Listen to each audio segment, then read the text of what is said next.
Welcome to episode 244 of the Reptile Gumbo podcast. That's a gross, isn't it? 244. I don't That's know.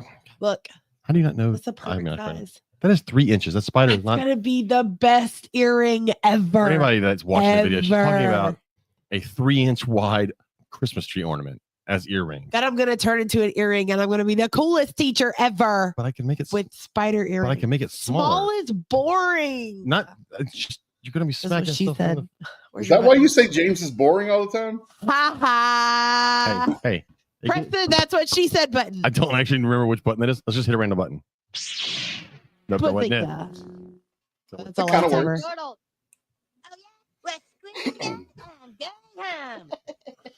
That one works. That one works too. Oh, That's funny. I don't know what presets I have for this one because there's like 5 different Are we preset live pages. already? It was at this moment. Yeah, we are. Oh, look, He Katie. fucked up. What am I looking at? That is absolutely the most precious thing ever. Yes. So we were playing a game in class today, and it has distractions. And one of the distractions was a Star Wars distraction. So like it shut down the whole Blicket game, and this like Star Wars like intro screen went across. And one of my kids goes, "Check it out. It's a Star Wars distraction." I'm like, bonus points to you because you actually knew what it was from. Well, at this point, every generation since the 70s has been around when a Star Wars thing has come out. Yeah, that's probably true. And there's that new cartoon out right now. Not a cartoon. It's a live action. Oh no, I was thinking of the Clone Wars. That was from like 20-something years ago. Shut your face. It was not. The Clone cartoon. Wars? Clone Wars had to be 20 years ago. Was it really? Damn, I'll look it up. I just aged myself. I apologize. I'm super congested. I feel fine. My heart's doing All right. okay. Under 2008. So I'm not far off. You're not far off though. Also, that's not what the new one. I want the new Mandalorian to come back. No, they did Clone Wars as a cartoon. What the fuck? I don't know what just happened. That's on Robertson. What? Your audio I just don't went know to what shit. happened. I can hear me. Oh, there we go. Oh, all better. OC Anal Side Exotics. They did Clone Wars cartoon before Disney bought them. Yeah. The Clone Wars was a cartoon. That was the original. It was a cartoon in 2008. It's the one. It's like one of the few Star Wars things I have not watched. Yeah, I haven't watched. But I should go back and watch it, especially because I want to watch. I haven't watched. I want to watch the new stuff. I haven't watched. Why am I? I'm gonna screw up her name. I want to say Osaka, but that's Japan. Oh, you haven't watched that yet? The either? other one, I yeah, haven't watched. because her character's in Clone Wars. Yes, see Anal Side. It was.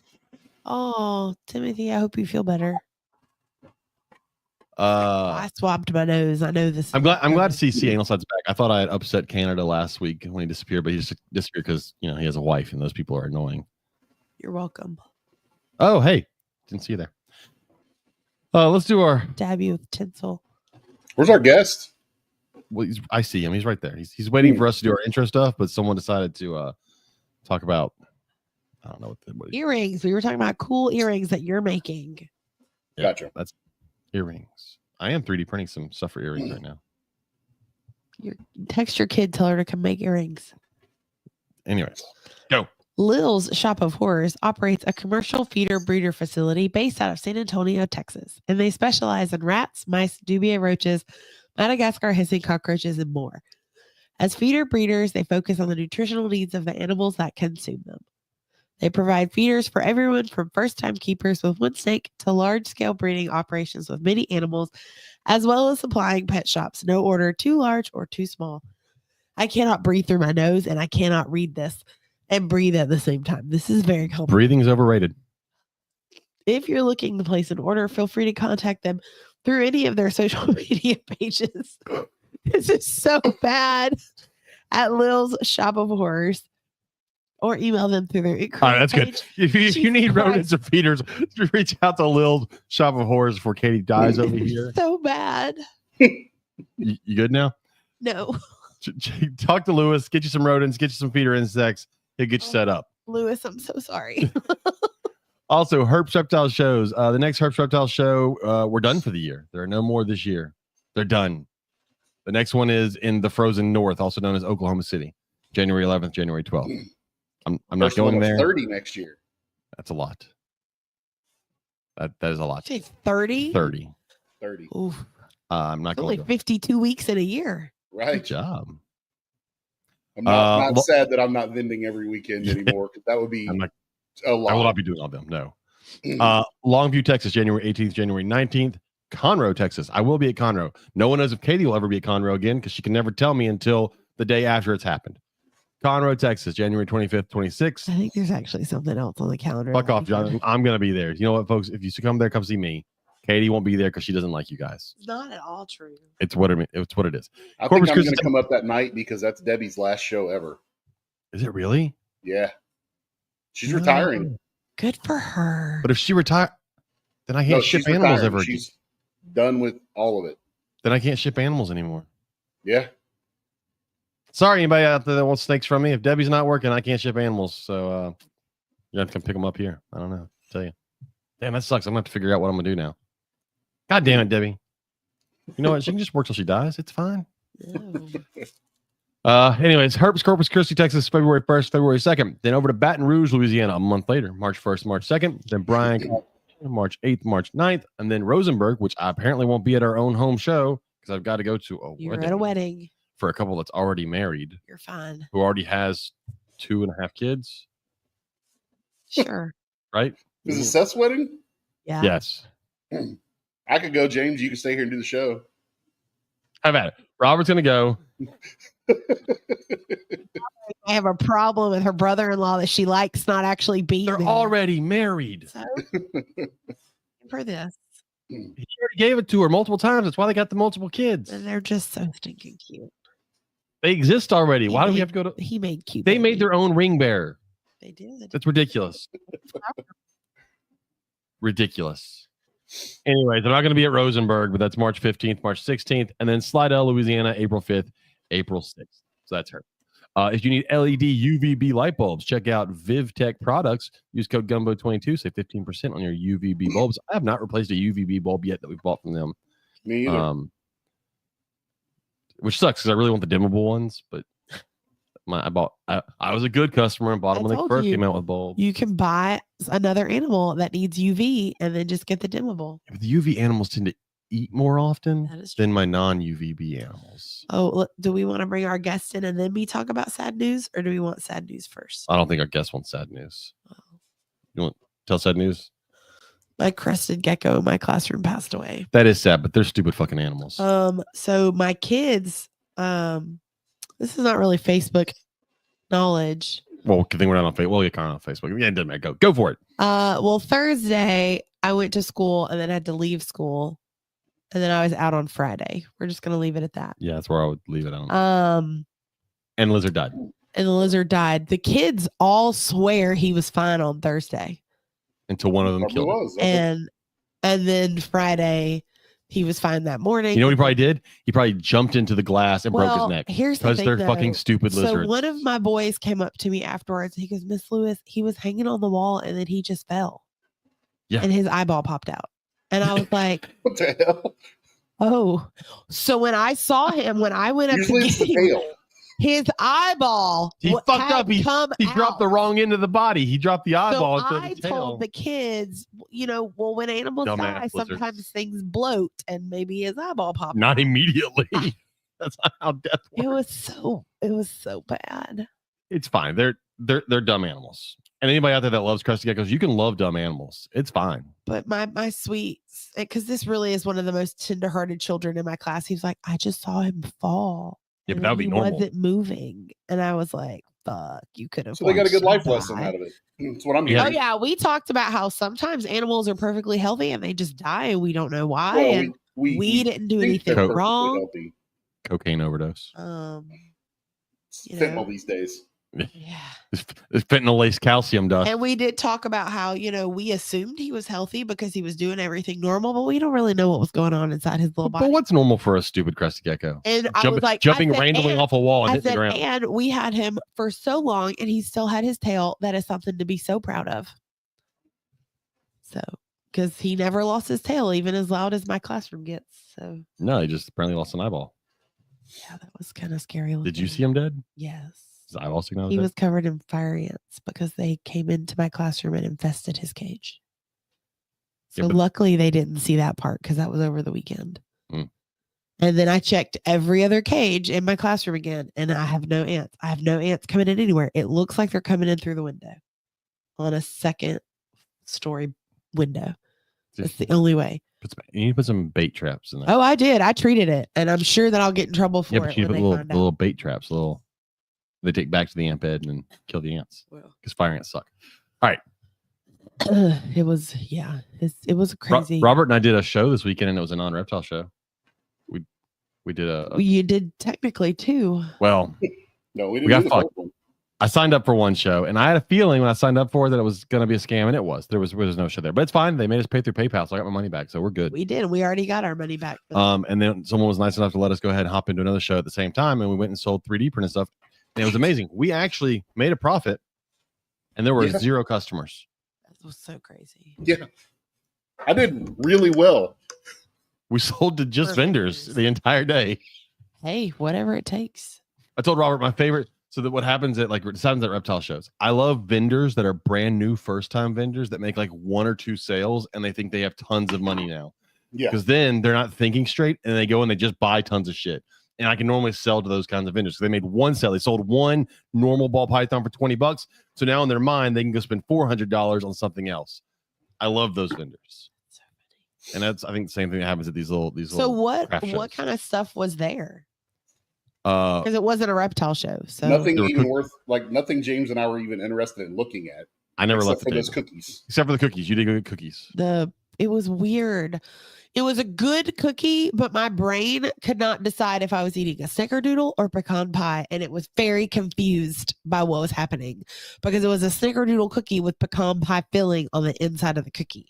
Like it was like a well on the top of the cookie, and it was good. And they dressed like slutty Santas. Well, I mean, that's great for you. I don't really care. No, it really wasn't. No, it was really very strange. My brain could not compute what I was digesting. This one woman had these like floral arrangement stuff, and I felt bad because was it as good as your bell ringer at Walmart? I know we'll go into that in a second.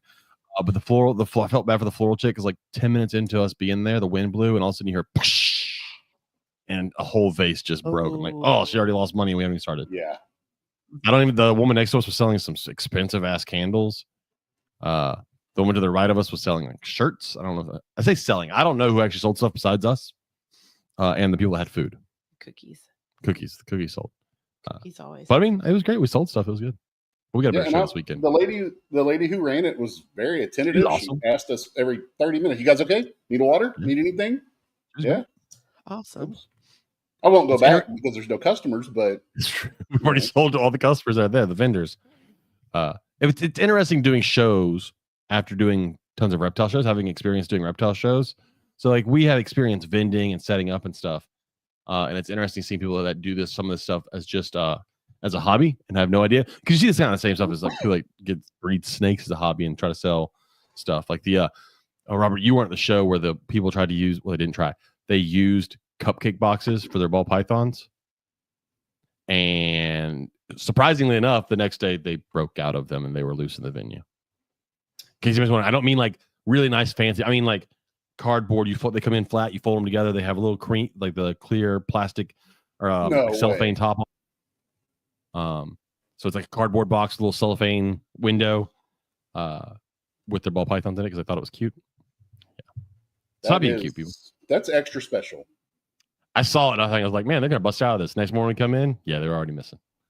I'm surprised Sean wasn't like, hey, that's not gonna work. Yeah, people are dumb. All right, let's get to our guest. Our guest, and then you can talk about your trip to Walmart.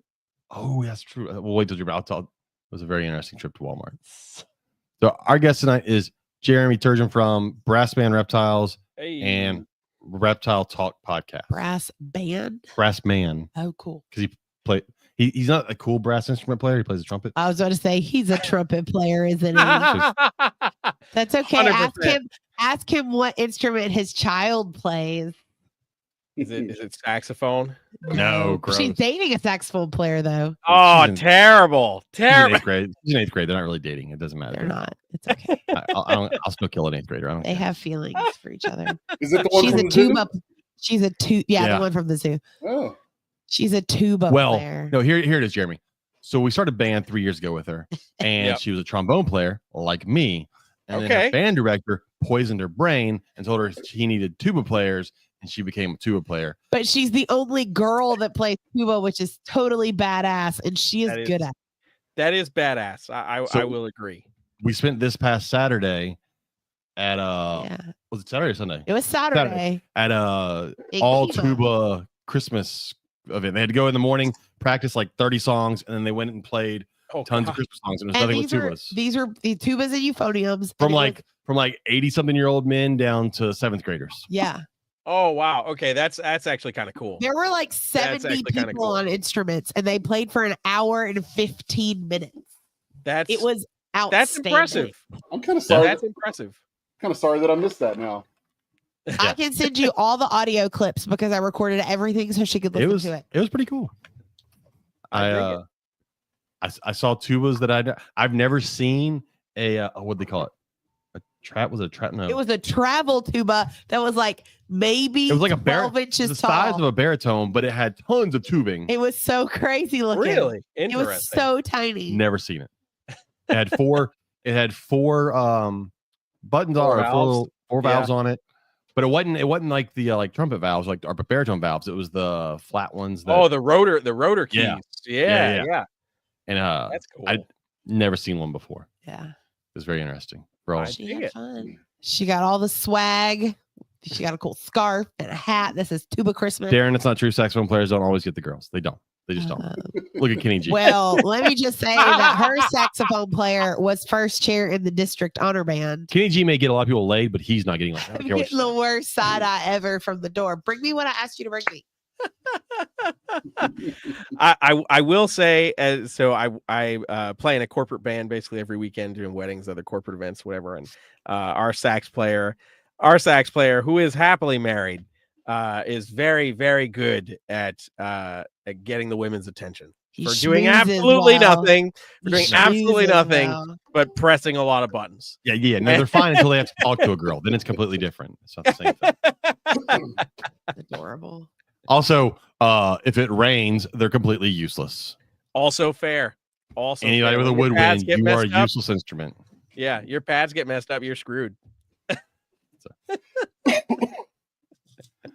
Oh man. That's for the band nerds out there. Yep, there you go.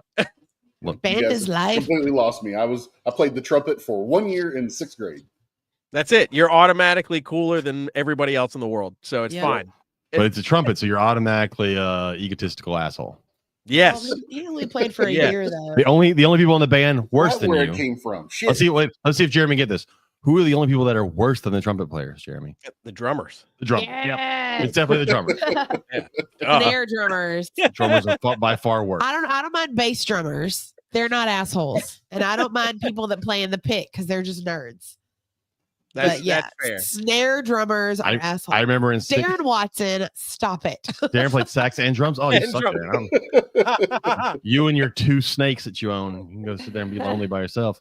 So I remember, I think it was 7th grade. I tried out. I wanted to be a drummer because my dad was a drummer, and so I wanted to be a drummer. And then my band director was like, "I need trombone players," and so I ended up being a trombone player. But as I got older, like when I got to like college, I was like, "Oh, I thought back. There's no way I ever could have been one of these people. I'm not. I could never fit in You with got drummers." a really awesome wife being a trombone player. I'm just saying. I guess. I mean, you were color guards. You weren't really a band. Shut your face. Damn. Sheesh, shots fired. If they wouldn't have messed up that seating chart on that plane, you never would have met me. Oh, imagine how great life. I mean, it's horrible. All because of band. 2 band kids got married and had another band kid. The guy who started our band in college lived to be like 122. 707, I think. But he would always he give a speech every year to the I band, loved and this old incoming band. freshmen didn't know him that well, and I- so they always got very interesting speeches. One year was you can own you can Walmart. own Walmart. Well, they were like, no, you can't. You guys think to be Walton. You can't just own Walmart. That's not how it works. Yeah. And then one year is My freshman year was the band baby. one year they're like band people should date other band people and make more band people. And I'm like, that's Is messed that how up. that Just tell works? folks Yeah, he was like, and then make more band babies so we can keep having band. Like that was his That's whole. I'm supposed to speech. show everybody this stupid Santa playing a tuba. I'm Here's a not Santa. mad at it. I'm It's not at Home mad at it. Depot. Here. Yeah, I'm not mad And he at that. dances. We Alright, he's have gone. one that also plays a trombone. Yeah, he's packed away with the rest of the Christmas stuff that we haven't unpacked. Actually unpacked anything. That's Christmas amazing. with the tree. So when I was in high school and we would do these road shows to all the middle schools. We're recruiting students to come to our high school, right? And our principal would go on these random tangents of how, you know, these band kids are great, they do anything and blah blah blah. You can be the next person on Mars. And I was just like, no, playing any of these instruments is not going to get you anywhere close to Mars. Like, that's a bad idea. Unless we're talking about a solar sister diorama. We're not getting any closer to Mars, guys. Like, it was so crazy. No, we're band and drama people. Like we're all the same people. We're not gonna go do that kind of stuff. So, yeah, right. Fucking band nerd. We really are. It's so great. I always love when people would be like, "Oh, why?" Because I'm a big guy. And they're like, "You didn't play football?" I was like, "No, I was in band." "Why would you do band?" I was like, "Well, when you were playing football, you're on a bus full of sweaty, smelling football players to a football game. I'm on a bus full of majorettes and color guards and dancers. So I don't. One of us is doing better than the other one. I don't know what to tell you. Just saying. You're not wrong. Just saying. I mean, a lot of band The folks. first time I got on a bus in college to go to an away game for football, I was like, where are the adults? Josh Solomon looked at me and he goes, "Baby, you are the adult. Go find where you're going to sit." I was like, oh my God, I'm such a freshman. It was so bad. You were also. I will never forget that. You were also a stupid engaged freshman. I was. Not to me, by the way. Anybody's wondering. Nope. You're such a home wrecker. Katie's a whore. Shut up. Just saying. Oh man. 20 years later, you're still stuck with me. Yeah. Damn. How different life could have been. Anyway. Hey, yours has worked out better than both of mine. That is true. That is true. All right, so you're less of a whore. I just want to breathe. Breathing, I told you, is overrated. I told you last night, there are more dead people on Earth, and they're not breathing, and they're on Earth. So It doesn't make me feel better. there's more of them than living people, Doesn't make me and they're doing fine. So That's you don't need to breathe. that might actually be accurate. Yeah. No, Jeremy has not shown off any Amazons yet because if Kyle, you know this podcast, we have not talked about reptiles yet. It's 20 minutes in. We are not got to reptiles. We didn't even talk about food yet. I'm Give it making time. I'm making crab Christmas ornaments. I mean, I wonderful. dig it. It is technically festive. Well, I'm and putting, I have together a Christmas It's all- stormtrooper. so it's tinsel. it's supposed to be. We're learning. We learned about crabs on Christmas She gave us Island today. it's a big stretch. Club. Christmas Island crabs, which is not Christmas at all, but I just want you to know the kids are very excited that you made them an ornament, James. yay. Because I did show them a picture. I didn't make my kids shit. I've had multiple kids. What are you doing over the holidays? Not seeing you. I did have a kid ask me that today. I said, I'm going to sleep, guys, and read books. It's going to be great. Jeremy, don't say "aw." That obviously shows you don't teach high school kids. You don't want to see those. Those kids are assholes. Oh, I know. I did my time. I taught music for 8 years after college, and I was like, get me the hell out of here. And then where did I go? I ran off to Nerd to go babysit other high schoolers. The difference though between teaching an elective like music is they at least somewhat want to be there. For the most of them, I think. They don't despise you as much as a class that they're mandatory have to sit through, and if they fail, they have to repeat. True. So we have a lip sync battle every year through the departments. In case anybody's wondering, I don't do that. So every time they come to ask me in the science department, you want to do lip sync battle? Fuck no. But we have it every year. The last 3 years, you want to know who won? The coaches. Of course they win. If you don't fail students ever, you're going to win stuff like that when it's a popularity contest. You're a fucking coach. Yeah, 100%. You could have won, James. No, I'm not doing that shit. My grade level won ours last year because I have an amazing coworker who dressed and acted like the Grinch, and it was brilliant.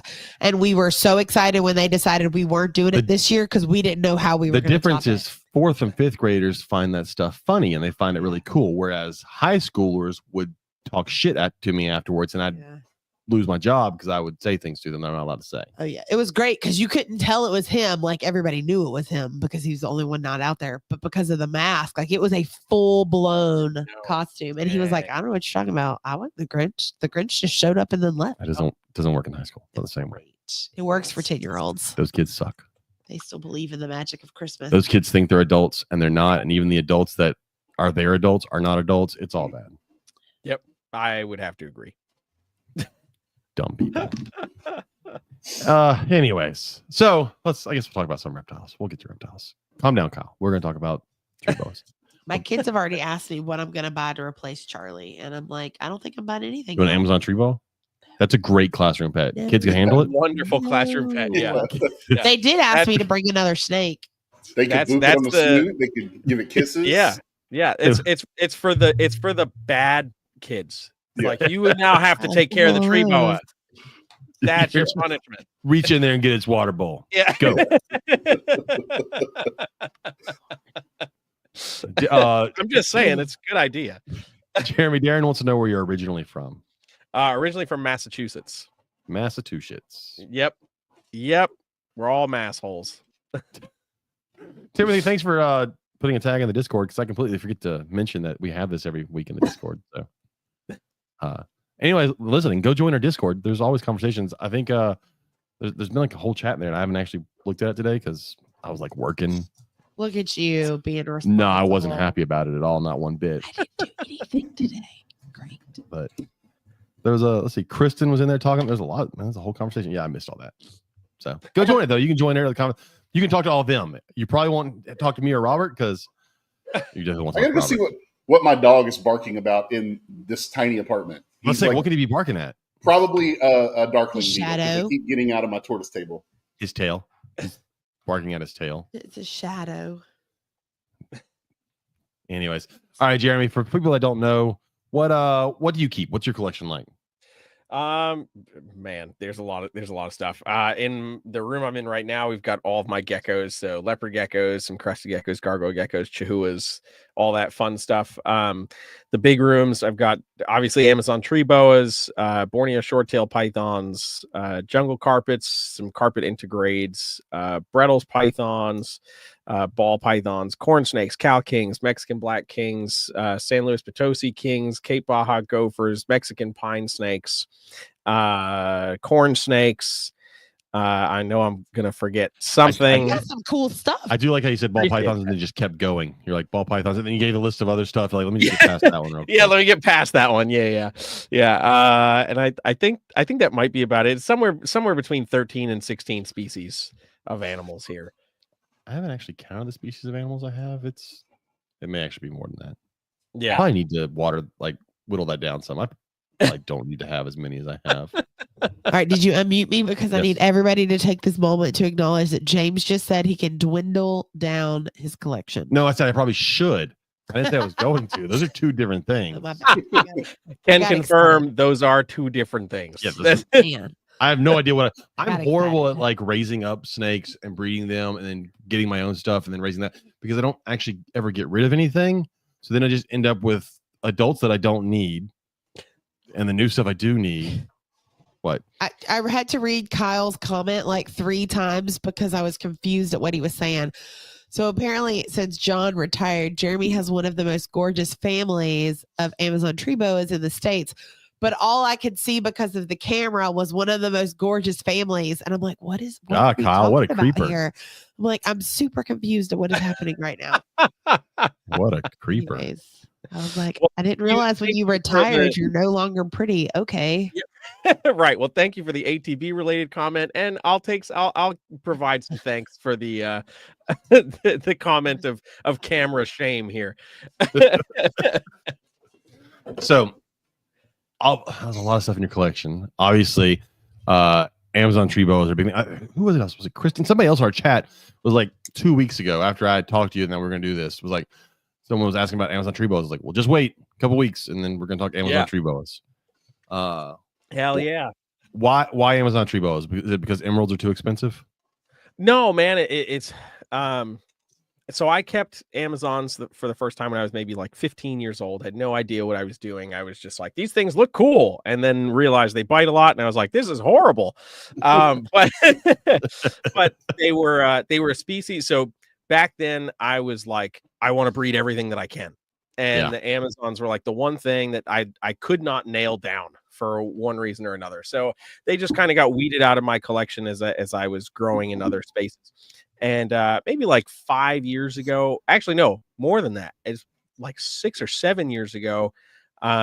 I got an Amazon tree boa at Northeast Carpet Fest. They were doing a little US Ark benefit auction, and Keith McPeak had brought one of his captive bred babies to put in the auction. And I was like, all right, yeah, sure, I'll bid on it, fine, and got it. And I kind of fell back in love with them. I was like, oh, this thing's actually cool. It didn't want to murder me every day, so I was like, I appreciate this. Yeah, definitely. Winning. So it lulls you into a Winning false sense of at security. life. Exactly.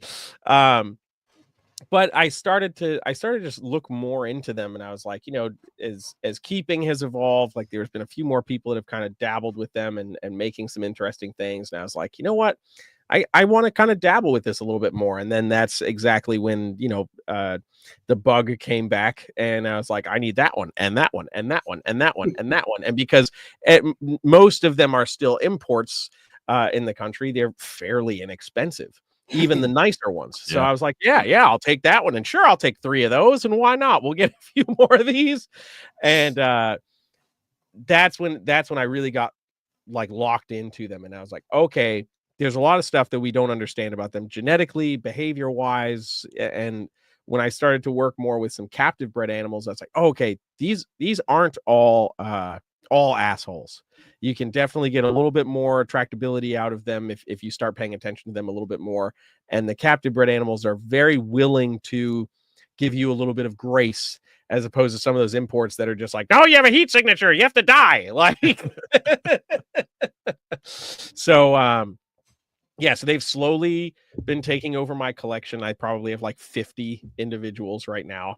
That's a lot of Amazon tree boas. And it's a lot of Amazon tree boas. And the thing that I appreciate now, as people are still trying to figure them out, there's a solid handful of people here in the States that are breeding them. But we're seeing those captive bred animals come up, and the price points are coming up. And I'm noticing that a lot of the import guys are starting to raise their prices and pay a little bit more attention to them. So I'm like, okay, well, that's an interesting trend as we see that popularity kind of spike back up. Even our importer buddies are like, oh, well, sure, they could be worth more than $50, I guess. Well, that's funny, because our friend C Anal Side Exotics from Canada said that the imported ones there are still like $400. But you know what? I don't feel bad for you, because y'all get to have Fiji banded iguanas. So yeah, right. Yeah, we got to balance this out. You also have to pay for everything else. Yeah, I just want a Fiji banded iguana. But yeah, no, they definitely have always been the thing on a table that are like one of the cheapest things. But the problem is and this always sounds bad, but I say this about even snakes I like, there are definitely ugly ones. Like there are a lot of ugly ones that come in. For sure. Yeah, 100%. And I think that's where a lot of the failure in the species when it comes to keepers comes in, because they're most of the time you're not seeing the really pretty ones. And also most of the times, because they're out of all the corralis, they're very tolerant of husbandry parameters. So even if you're not spot on, they're still going to be okay. But a lot of times that means, that newbie that just picked one up for $50 because they saw it at a show and they thought it was something different, and maybe, it's a kind of a Halloween, it's got that orange and black, they're like, I thought this was cool, and it's only cost me $75, and they get it home and it's just dehydrated and is not going to bounce back just because of whatever hell it went through. And you get a lot of people that don't like the bitiness, but then they have just a really bad experience with keeping it because it's already been through the ringer. And they just kind of get pushed off to the side. Also, seeing us that says, sure, come up with the $1,500 for a Fiji. I can guarantee there's about 100,000 people in the States that would come up with $1,500 for a Fiji banded iguana. It might take a couple months, but we can make it happen. The thing is, if we could get them, we'd have babies not in no time. Oh yeah. Yeah, we'd probably already have morphs. Just there would definitely be a striped one, and there would be We'd find the special ones, just call them spider Fijis. Yeah. So the thing that always got me with Amazon tree boas was the name. So it was just weird names that I felt like a lot of times just were, if you give it a name, people will forgo it not being pretty. Like garden phase. I'm like, that just seems like a weird, like it's just not colorful. I got it. It's just not a colorful one. It doesn't look. I don't look at it and go, oh, that reminds me of a garden. Like not even close. Right. And I never understood the name. Like the Halloween I got, they're like, it's orange and black. Let's go Halloween. Right. That one kind of makes a little bit of sense. Yeah. But is any of that stuff? None of that stuff's genetic, or is it? So there's a handful. I say a handful for what Amazon tree boas are. It's like 3 actual, truly inheritable genetic traits. So we've got tiger, which is an incomplete dominant gene. Some people argue it's dominant. Some people we're not totally sure. If there's a super, it doesn't look anything different than the single gene tiger. So we have like pied and ball python to me. Like if there's a marker for something, then that's probably an incomplete dominant. Dominant. Like if you can see something different, then it's got to be incomplete dominant. Right. Then we've got leopard, which is recessive, and then the big debacle or argument, whatever you want to call it now, is like twofold with the red calico animals. So there's a handful of people that argue that red calico is its own gene, like it is a gene, red and calico combined one gene. Yeah. There are some people that think it's 2 different genes and you can actually separate them. But overall, between that, people are pretty much under the consensus that it's a recessive trait. So that sounds like in corn snakes with blood red, right? Because they found several years back blood red is really multiple genes, whereas we always like blood red pied or whatever is how it looks. It comes out with these white spots, right? And then you can find out, there's multiple genes in there. Yeah, exactly. So, and then everything else is pretty much it's naturally occurring, just random expression, just random polygenic genes that float around, yellows, bicolors, oranges, gardens, Halloween, like all this stuff. So that we don't really understand the inheritance aspect of a lot of things. And I'd be interested. I was just talking to somebody about this where I was like, as much as people like kind of downplay the shed testing and stuff like that and like stuff, I'm like, it would be interesting to do with the Amazons just because we don't know what the hell is going on for so many of these traits. It would at least be nice to know like what the potential inheritance is. And if it's some crazy fluke of chaos and whatever, great. I'm okay with not knowing what the hell is going to come out of a female, but it'd be nice to get some idea of like, oh yeah, this is acting recessive or this is acting incomplete dominant. Maybe it isn't, but that seems to be the consensus. If some of it's line bred shit, great. That's cool too. But like, if we can start to figure it out, that'd be wonderful because we really have no freaking idea. I just in the chat real quick, Christina, the reason we're so big about Fijis is yes, we can't have them, and 2, they're an awesome looking lizard. And yet we were stuck originally with green iguanas, and we don't fucking want them at all. So green iguanas suck. So, we all want Fijis, but I think the problem with I assume the problem with not knowing how it works in Amazons is that they are $50 animals, and very few people have actually tried to really breed them for generations, which is what it's going to really take to try and separate out any genes to figure out anything. So it's amazing for an animal that's been in the hobby for so long. That we don't know about it as much as we do with some of the others, just because no one has really spent the time to breed for 10 generations and try to figure out how something actually works. Right. And the couple of people here in the States that have put in that time to figure it out still don't know what the heck is going on. And part of that has to do with like sample size. Like most people don't have that many animals, and what they've got, they've dialed in. They're like, this is what I like, this is what I want to work with within the species. So there's not much deviation there to really try to figure anything out. So I think there's a lot of room on the ground floor to figure stuff out. And guys like Billy Hunt like really love the garden tiger stuff, and I'm like, Billy's great. Awesome. Yeah, it's like great. Like let's explore let's explore that gene. Like what is possible in that? Of course, people love the red calico stuff. It's the most striking, out of most of what we see with the Amazons. But like the leopard gene is kind of a bizarre anomaly because it only expresses itself in the black and white stuff, or like the brown and black coloration. There's no color variation to leopard. So, but your hets might be red calicos, or they might be bicolors or whatever, but you breed those together and your visual leopards are just these gray and black or brown and black animals. Do you think it's maybe something attached to a xanthic gene of some sort, or? It's possible. It's one of those things where it's like nobody's looked into it enough. But I would think that's incredibly possible. There was a picture, our buddy, our ATB buddy Giuseppe, in I want to say he's in Germany if I remember correctly, posted a while back a red calico leopard Amazon that unfortunately didn't survive. It got to maybe about 2.5, 3 feet long, and it didn't survive. But he was able to get the siblings, if I remember correctly, the siblings of that animal, and tried to pair them together, and didn't get any leopards or anything. So the original pairing that produced the animal was just 2 random, I think, red calico animals or red animals, and they produced 2 red babies and this red calico leopard thing. But nothing else has come from it. We haven't seen anything else.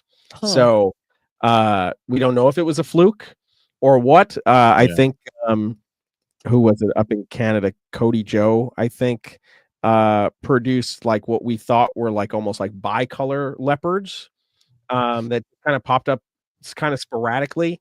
But those animals didn't make it either. So we can see that there's something happening, but we haven't gotten those animals to maturity to breed to try to see if it is just a fluke and the animal just looks a weird way, or if we're actually starting to get it into some of these other color morphs. I think that red or red calico would be the easiest thing to put leopard into, since it's already going dark. If you just bring red onto red onto red onto red onto red onto red, you're going black. Yeah. Like it's going in that direction anyway. So I think if there is any hope of putting it into a color, we should be looking at red first, and then deviate from there if we're going to try that. But Kyle wants me to ask you about granite. Oh yeah. So so that animal is basically just a patternless garden animal. It belongs to my buddy Ryan Martinez. I've been babysitting his stuff for a little while now, and no idea what the hell it is.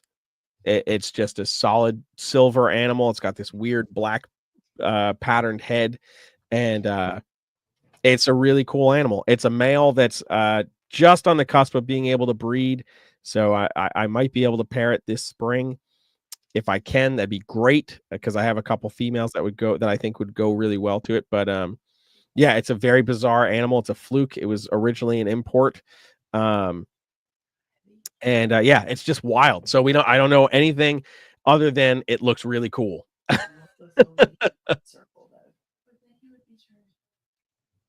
Sorry, we're multitasking here. No, you're good. You're good. Any news about the yellow albino looking ATP that he also tried to buy out of Ohio? So no, I don't have that animal. I wanted that animal. Don't have the animal. I know who has it, and I don't know if they want their names publicly discussed, but I know who has it. So I know exactly where to go when there are offspring on the ground. Let's just say that. There you go. I have already talked with them about basically taking whatever they're not going to keep themselves. We'll all end up here. So let's talk about offspring, because our buddy Darren had a question in the chat, and I have a couple of questions about offspring of them. First, he wanted to know roughly the size of a litter for ATBs. It varies a lot. I've had last year, my 2 litters, I had one female that gave me 5 babies and one female that gave me 2. But on average, you're looking at between 8 to 12 babies on average. No, that's not horrible. Yeah. Which, as a boa person, I'm like, yeah, that's pretty small because like I had 27 or something like that this year. But Right. But then for like you look at ball pythons, which is so great, and people are getting like 3 and 4 eggs in ball python clutches, and they're excited. So Yeah, that's not horrible. Are the babies as a pain in the ass as like green tree babies? So you always hear like Justin always had issues with getting green trees to eat, and then you also can't sex the little bastards, or else you'll break their tails and all that shit. Yep. And So how do Amazons line up against that? Way better overall. I literally all 7 of the babies I produced last year took frozen thawed fuzzies first attempt. Nice. Like no issues whatsoever. They will sometimes take a little bit of teasing to get them to go onto it, but in comparison to the nightmares of green tree guys, like not that bad. Not that bad at all. Which is crazy because you got to figure your any Amazon you really work with at this point, it is closer to being wild than almost any green tree python that you're messing with at some point. 100%. But you know what? I think a lot of that has to do with like we are very good at looking at a snake and saying that eats mice. And that's not always the case. In a lot of instances, those animals are out and they're hunting little geckos or little skinks or little lizards and stuff like that we don't want to feed because we also like, but you look at some of those guys that I just saw somebody like bashing the topic the other day, but some people have had really good success feeding baby cresties to green tree pythons, and like people lose their mind because crest geckos are the beloved pet and everything. And I'm like, well, if you take a second, hang on, press the brakes before anybody loses their mind on me here. Crested geckos are produced in such quantity. Jesus. Such quantity. There's no reason why they cannot also be a feeder option.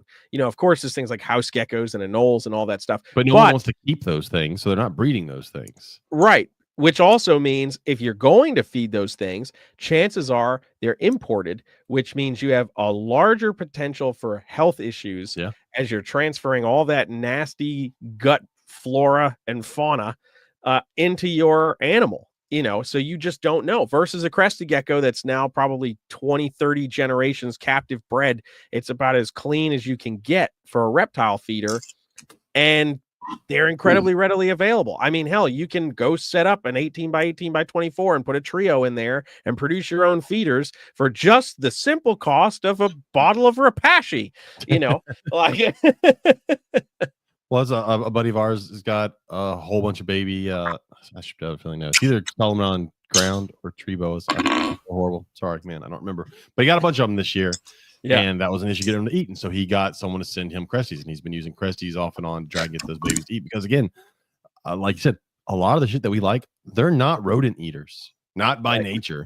Right. And a lot of even you look at these Amazon tree boa, like we kind of get spoiled by a lot of boas in general, because a lot of boas in general will eat whatever the fuck you put in front of them. Yeah. But even those like island species of boa imperator, those guys are bird eaters. Like some of them are literally one time a year bird eaters and then don't eat the rest of the year. But if you put a mouse in front of them in captivity, odds are it'll eat the mouse. Yeah, right? Absolutely. And you're getting that same thing with Amazon tree boas, which are probably going to be bird eaters more often than not. Mm-hmm. Although I do remember seeing a thing on the emeralds where they were eating like sort of like tree squirrel or something. Yeah. Yep. But it's the same. That's probably the reason that we're not getting green trees wanting to eat mice right away, because they're probably not eating mice on a continent that doesn't really have mice. Yeah. And if you look at I'm forgetting who it was who posted it.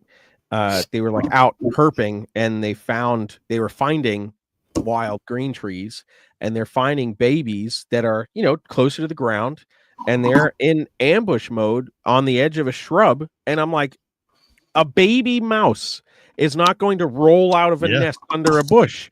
It's going to be a little freaking skink that's going to run under that bush to seek shelter. That's what it's eating. That's what they want. That's what they're paying attention to. You know. But when you're talking about a country that's covered in reptiles and marsupials, the marsupials are keeping their babies inside of a pouch, so they're not wandering around. Exactly. So they're probably eating reptiles. Exactly. Yep. So it's it sounds so far-fetched to the majority of the industry because we've done a really good job of packaging what this is to the masses, to be like, we've got, you got a snake, here's your pre-packaged frozen rodent, you're good to go, and that's it. And it's like, that's great for your North American colubrids and all this other stuff. But when you start to get into some of these obscure species, you have to start thinking where they come from, what those habits are, and how you're actually going to get them to thrive in captivity. Is Katie over there casting like magic spells or something? I was blowing my nose. Oh, okay. I just see all this. Oh, and then I was brushing the tinsel off the table. Okay. No, I was putting all the crab ornaments on the tinsel ribbon, and it's super cute, but it's very messy. It's almost as bad as glitter, which is like the herpes of the craft world. Yes, it's everywhere. You've never heard that phrase before? I have. What? No, we're talking to our kid. Why are you in here? Glitter. Glitter is the herpes of the craft world. Shoot, Why kid. are you breathing air, Josephine? Jeez. She did. I got to give her. She turned these into earrings for me. Oh, that's cool. That's cool. So it's for both Christmas and Halloween. Yeah. for those goth people that still want to get presents. Jeremy didn't get to see mine earlier because he wasn't in there yet. But... Wandering off all the way back there, Robert. Oh, I saw those when I was backstage. Yeah. I'm all for this. Yes. Yeah. Yes. That one. I just finished a green one, and then my favorite one is Darth Vader with the. Oh, I love it. Yeah. I love Candy cane lightsaber. Yep, I'm here for it. But so Amazon tree boas, they're an interesting one. Like I said, you would think you would see them more in the hobby, but there's a lot of things that I've been in the hobby for Jesus Christ over 20 years now. And there's a lot of things that you would think would be bigger now, but the thing is, we're also in this. We're kind of coming down from it. I think even the ball python people will tell you we're not. We've been in the ball python era for 20 something years, right? And all the focus has been on ball pythons. Mm-hmm. And I think you're starting to see even ball python people go, oh wait, there's other stuff. I can keep other stuff. Yeah, 100%. I've definitely had this conversation with a lot of people in recent years, and yeah, you definitely see some folks dabbling in other things. I mean, anybody that pays attention to Justin Kubelka, like, he has his room of special projects, where he's got his other stuff. And, I think I was still working at Nerd when we sent him a black dragon and all that, like he likes that weird stuff, which is great. Even Ozzy Boyd does boas. Yeah. That's always weird for me because when I came in the hobby, he was a boa person. And now most people know him as a ball python person. No, he had some of the coolest boas. Yeah. Yeah. So it's it's interesting to see that. I love that. But also if you pay attention to what the hobby has gone through in the last 30 years or so, whenever we hit these economic downturns, right, ball python sales always end up suffering because it's the most commonly bred, the most commonly available species, and typically people are chasing the same projects. So there's a lot of the same genetic byproduct that becomes available to the mass. So they don't sell very well. So it forces people to start looking at, oh man, well, I got to make some money. I'm trying to run a business. I'm trying to do this. And how can I cut my costs? And well, a pinky mouse only costs $30. I'm going to go breed corn snakes. So in the past, we saw these cycles where colubrids would come in and get really hot, and then the economy would come back and it would switch back to ball pythons because nobody wanted the corn snakes anymore. So now we're kind of seeing the same thing, but what's changed is there's a lot more. We're coming out of this pandemic, so there's a lot more people that got into this industry when they thought everything was cool and oh man, I'm going to make all this money and do all this stuff. And so there's a lot more people that are producing a lot more of the same genetic byproduct because they're paying attention to 2 or 3 breeders and that's it. So they're trying to chase that, I'll pick on Justin as much as I love him. The Dark Knight Monarch, they're seeing that and they're like, oh, how do I put all my money into that? And I guarantee you watch in 5 years, we're going to see Dark Knight Monarch byproduct get thrown into morph market and whatever. And it's fine if you want to produce that. It's fine. I'm not dogging anybody for following, But you better want to produce pathway. because you like it. You better want to produce it because you like it. And also, what are you doing to make it your own? Yeah. And I feel like that's what so many ball python guys miss. They see that one cool thing and they're like, I want to make that. And it's like, okay, great. But you've already seen it made. So what are you going to do to it to make it cooler? What do you think is going to make that cooler in your own opinion? Like for me, I like Hidden Gene Woma. That's like one of my favorite genes. Excuse me. And I'm like, well, I want to put Hidden Gene Woma into clown. I want to, I want to see what I can do with it over here. I want to see what I can do with it over there. I really like azanthic clown stuff. Okay, so let me throw Hidden Gene Woma into that. I've got some 5, 6, 7 gene Inferno combos, Hidden Gene Woma and all this other stuff. Let me throw that into azanthic clown. Because guess what? Nobody else is doing it. Mostly because people don't like Hidden Gene Woma, but whatever. For me, that's what makes me happy. That's what I like to see. So I'm gonna chase that. It parallels me enough with what's happening in the industry to say, hey, I have these multi-recessive combos, which is great. So I have that sales point, but here's a combo you probably haven't seen before because I like this, and that's where I feel like a lot of people miss the boat because they're so focused on what's hot and what's selling right now, not realizing that, somebody like a Kabelka or an Aussie, they produced that animal. They've also had 3 or 4 other clutches that have 2 or 3 other recessive genes into that mix. So they're so far ahead of the game. Like you're not going to catch up right away. Like when I went to Justin's place years ago, it was like quintuple hets, like 100% quintuple hets. And I was like, wait, why? Like, why? My brain hurts. A lot of these people they're planning their projects in future from the rear view mirror of these breeders. They're not seeing out the front windshield. Like they don't see where these guys are going, and they don't see what these guys have already got planned for 2 years from now. Right? They're just seeing a YouTube video of something that looks really cool, and they know that snake currently costs $2,000. So I can go ahead and make it's not going to cost $2,000 when you get there. It's the same thing that's happened throughout the entire history of forever. All those guys that have money in ball pythons didn't just hop into it for the most part.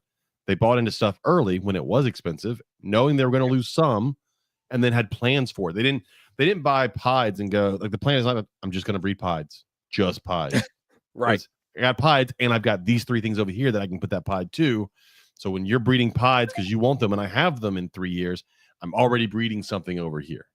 Yeah, 100%, 100%. And what's interesting now too is like we're seeing certain other species like blood pythons are a great example. So we got a handful of people have the Pied Blood Project now, which I think is awesome. But if you're paying attention to those guys, they're for the most part not breeding pied to pied. They've plugged it right into other projects because they're already thinking ahead.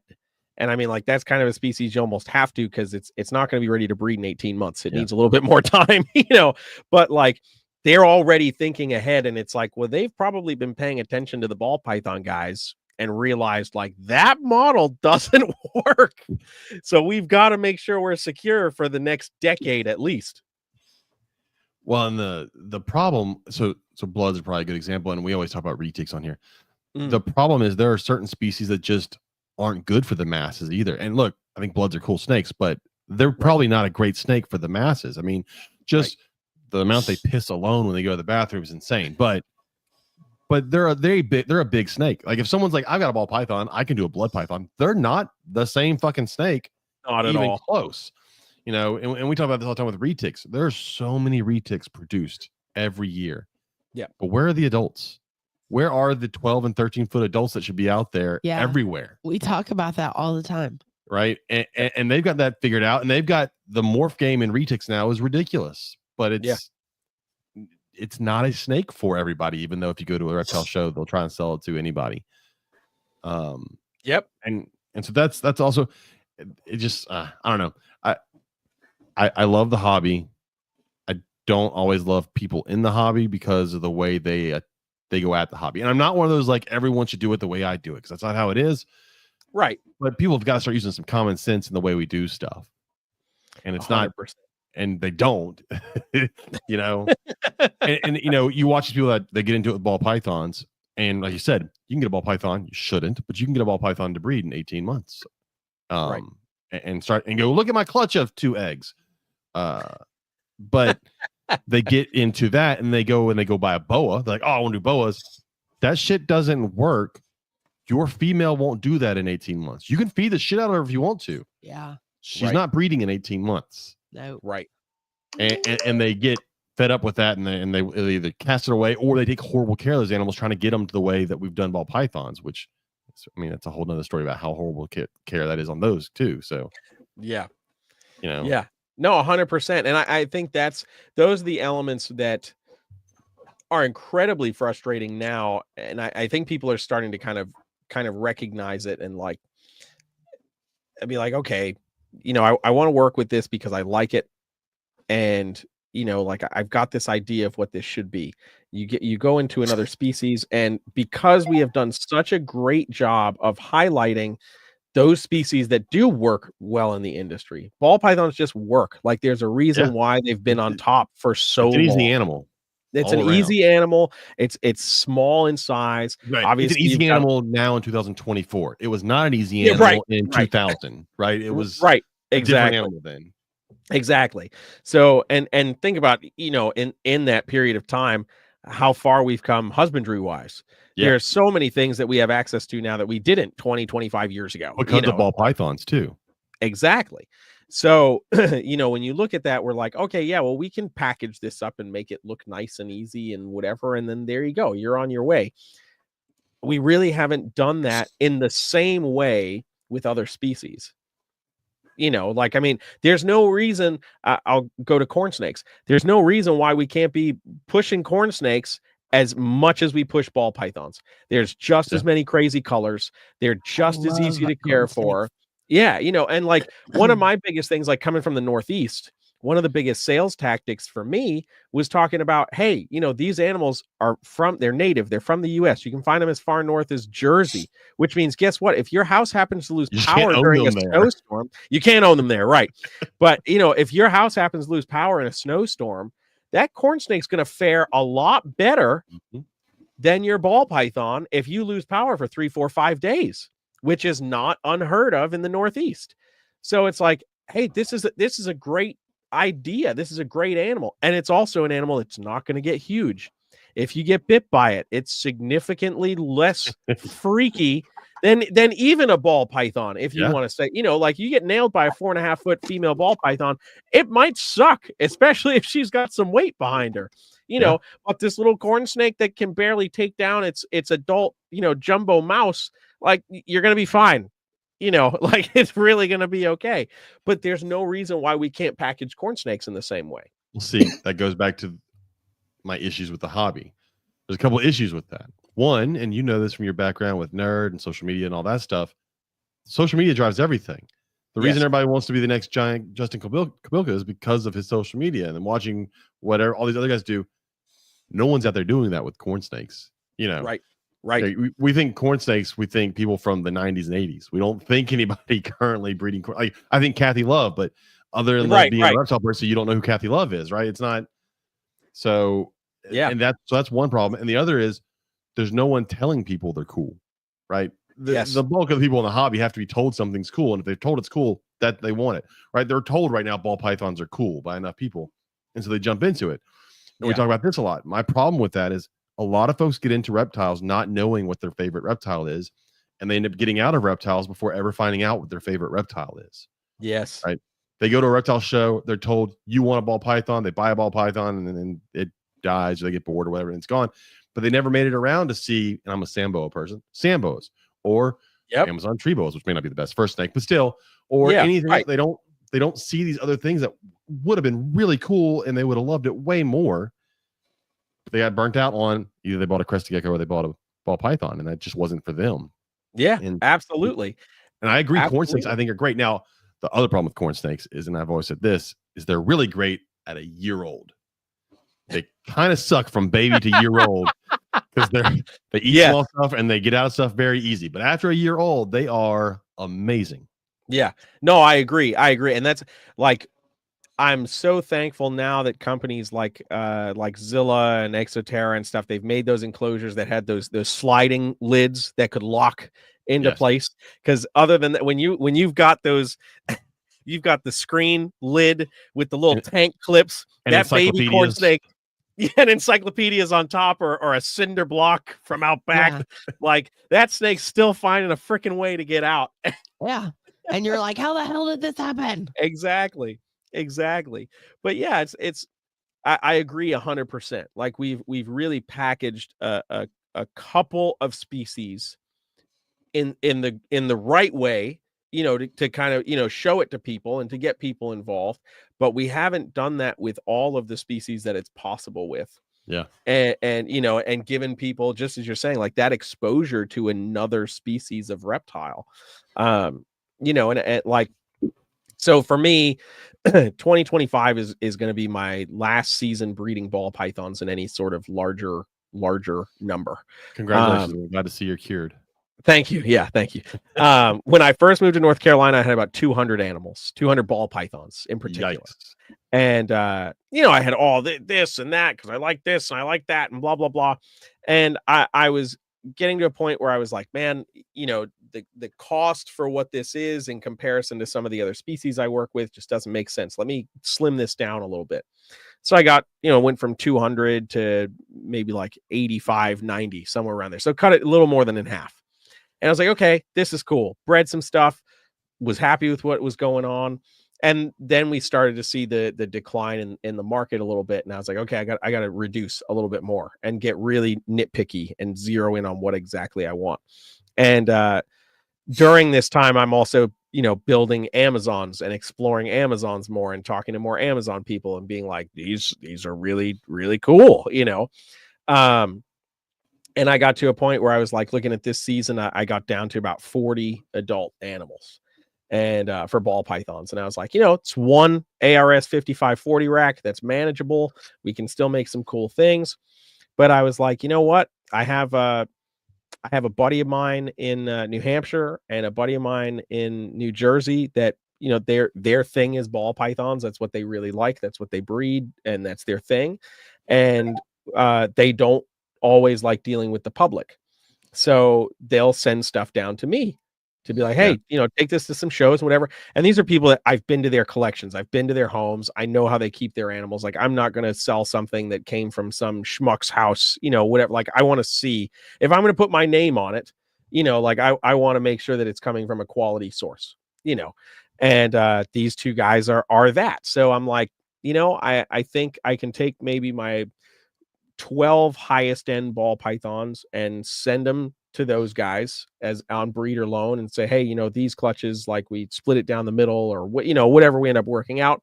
And the rest of what I have, I'll breed for this year and then release, not in the wild, but release for sale.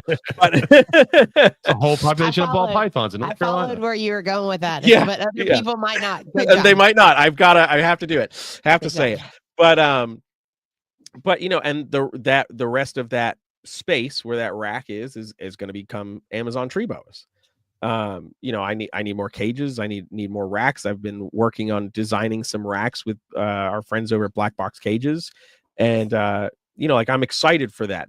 Because that species has been shrouded in the shadows for so long, that niche, the arboreal niche, kind of as a whole, has not been serviced as fully in the caging industry, in the husbandry tool industry, that it could be. So I'm like, I'm excited to start designing cages and concepts for racks and stuff that kind of push the envelope a little bit. Like I built some racks for the Amazons that I used LED strip lights, and I've been toying with ideas on how can I get a misting system incorporated into this rack system, because we're talking about tubs that are, over 2 feet deep, 1.5 feet wide, and almost 1.5 feet tall. So we're talking about a small cage, basically, that we're putting into a rack system. So how can I make this as cagey as possible?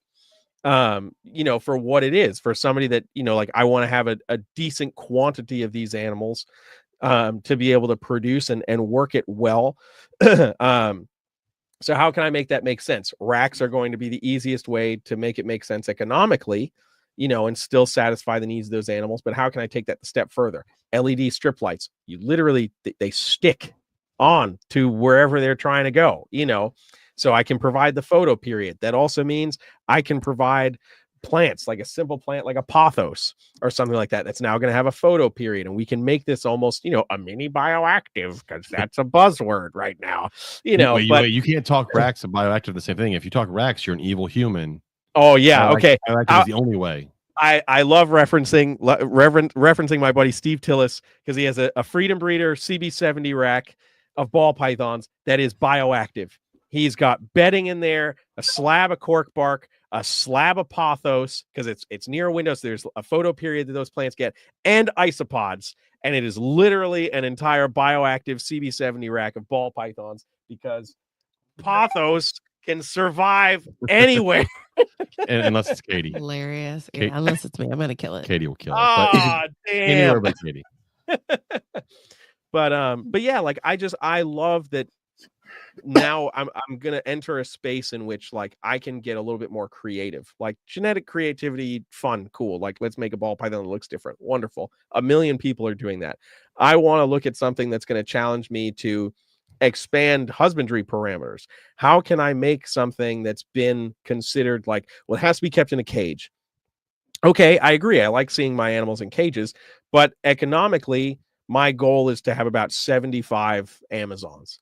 25 males to 50 females. And the reason for that is not because I want to have 50 litters every year, but I want to be able to produce a solid number of captive bred offspring that will constantly be able to be available to the market. 25 litters. I know if I have 25 females, the chances of all of them producing is slim to none. So if I get about half of those going, but 25 are going to go through the stress of breeding for that season. Yeah. I want to have an A group and a B group. So my males are going to be 1-to-1, but those females will always have a year off, and I can rotate that through.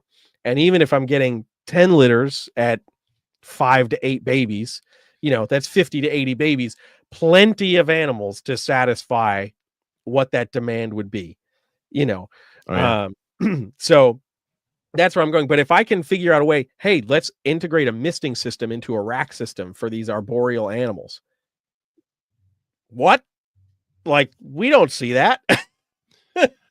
Yeah, I've always thought I'd really like to do lights and misting and some of my stuff, just because I've got rainbow boas. It'd be nice, and boas in general. It'd be nice to be able to mist them on a regular basis. Give them kind of just an early morning and a late night, just misting, not even spray down, just a light misting, so that they get some dew on their bodies.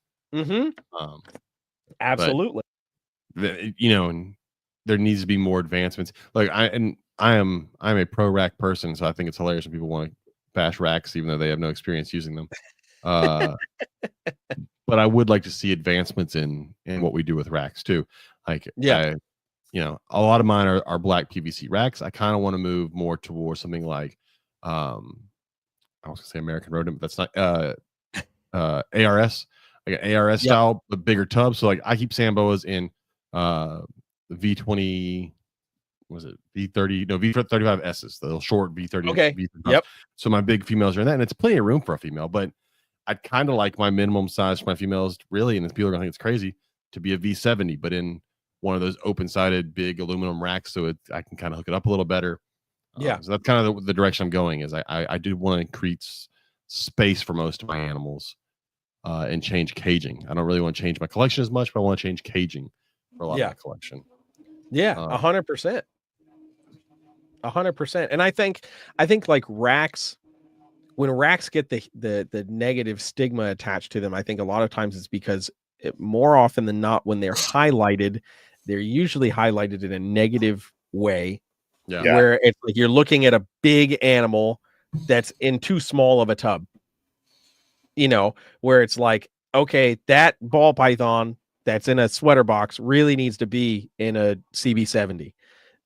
Like it just looks cramped in your 32 quart tub. Oh yeah. Or whatever it might be. Robert, when you were selling racks, I'm sure one of the number one questions you get, what's the smallest I can do for this size animal? Oh, every time.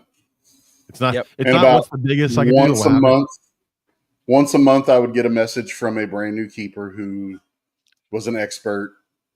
I about how horrible racks were, and I was a terrible person for building them. Yeah. You know what I think is interesting too. Like if you think about, let's go way back to about 40 years ago. But if you look at what the bare minimum cage requirements were for a ball python, we're talking about a 20-gallon long tank, right? Was pretty much what most people were going to keep a ball python in. So that's about 30 inches by 12 inches by 10 inches, right? Now go look at a CB70 drawer, 33.5 by 16.5 by 5.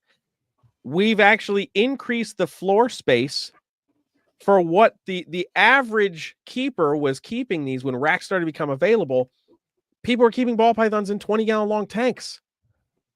Now we've just brought the height down, we smushed that tank down, and we gave them a little bit more width and length in that floor space. And we're talking again about a species that is not arboreal, though they do climb on something. But mine climbs, and I've seen them in trees before, so they have to be arboreal. Yeah, great, wonderful. That's awesome. You should comes down on the floor to shit every time. So he's not arboreal because he goes on the ground. So yeah.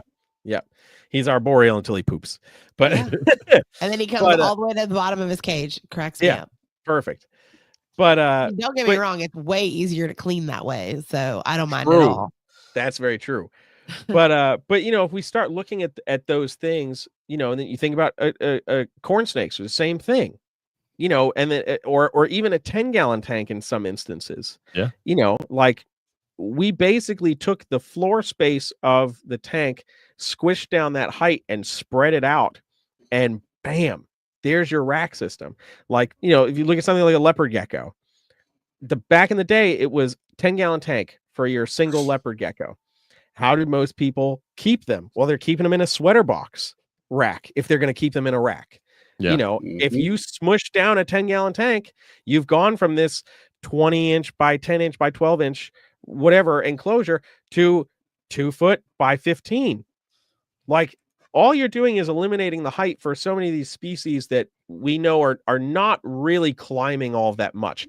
If you provide them with something to climb on, they're going to inevitably go look at it, and climb on it. But it doesn't mean that they're seeking that. Like, I remember I made some carpet python people mad once because they made a post as a semi-arboreal species, what do you do to provide enrichment to your enclosure? And I was like, well, I keep carpets in racks, so I crumple up some paper and I throw it in the back. And they're like, what are you talking about? And I'm like, it's something different in the enclosure that makes their brain work. That is what enrichment is. Yeah. Because at the end of the day, they're going to either go flatten it and sit on it, or they're going to shit on it. We put in my classroom, I'm the zoology coordinator, so I have a bunch of animals in my classroom, and my bearded dragon is in the window. His cage is in the window, and there's a gap between his cage and the window, and there's a ledge. So I put my Christmas decorations in the window. There's a nutcracker. He is so confused by this nutcracker. He doesn't know what is going on. He is constantly over there, and he looks and he turns and he side eyes it, and then he'll scratch at the glass, but he can't get to it because it's on the outside of his cage. So I really just want to put the nutcracker in there and see what he does, because it's as big as he is. I say go for it. I don't think it'll hurt him. I'm not gonna let him eat the fuzz or anything off of its beard, but I think as long as it's a supervised interaction. I say go for it, and then film it, and then post it on Instagram with the nutcracker music in the background. That's called content 101. The kids are they're funny because they're like, he's going after the nutcracker again. And he just, they just roll their eyes about it. And they're like, and then this afternoon, one of the girls that sits near his cage, she's like, he's giving me the side eye, and I did not do anything to him. I don't understand why he is angry. I'm like, it's a bearded dragon. It's just kind of you're just getting the side eye. You're not no other animal gives the side eye better than a bearded dragon. I don't care what you say. It's so true. All right, so I want to go into our question for the week. Yes. You got some pretty good answers. It was funny for me. I always ask our listeners, our guests, for a question to ask our listeners, and Jeremy's question this week was exactly ours from last week.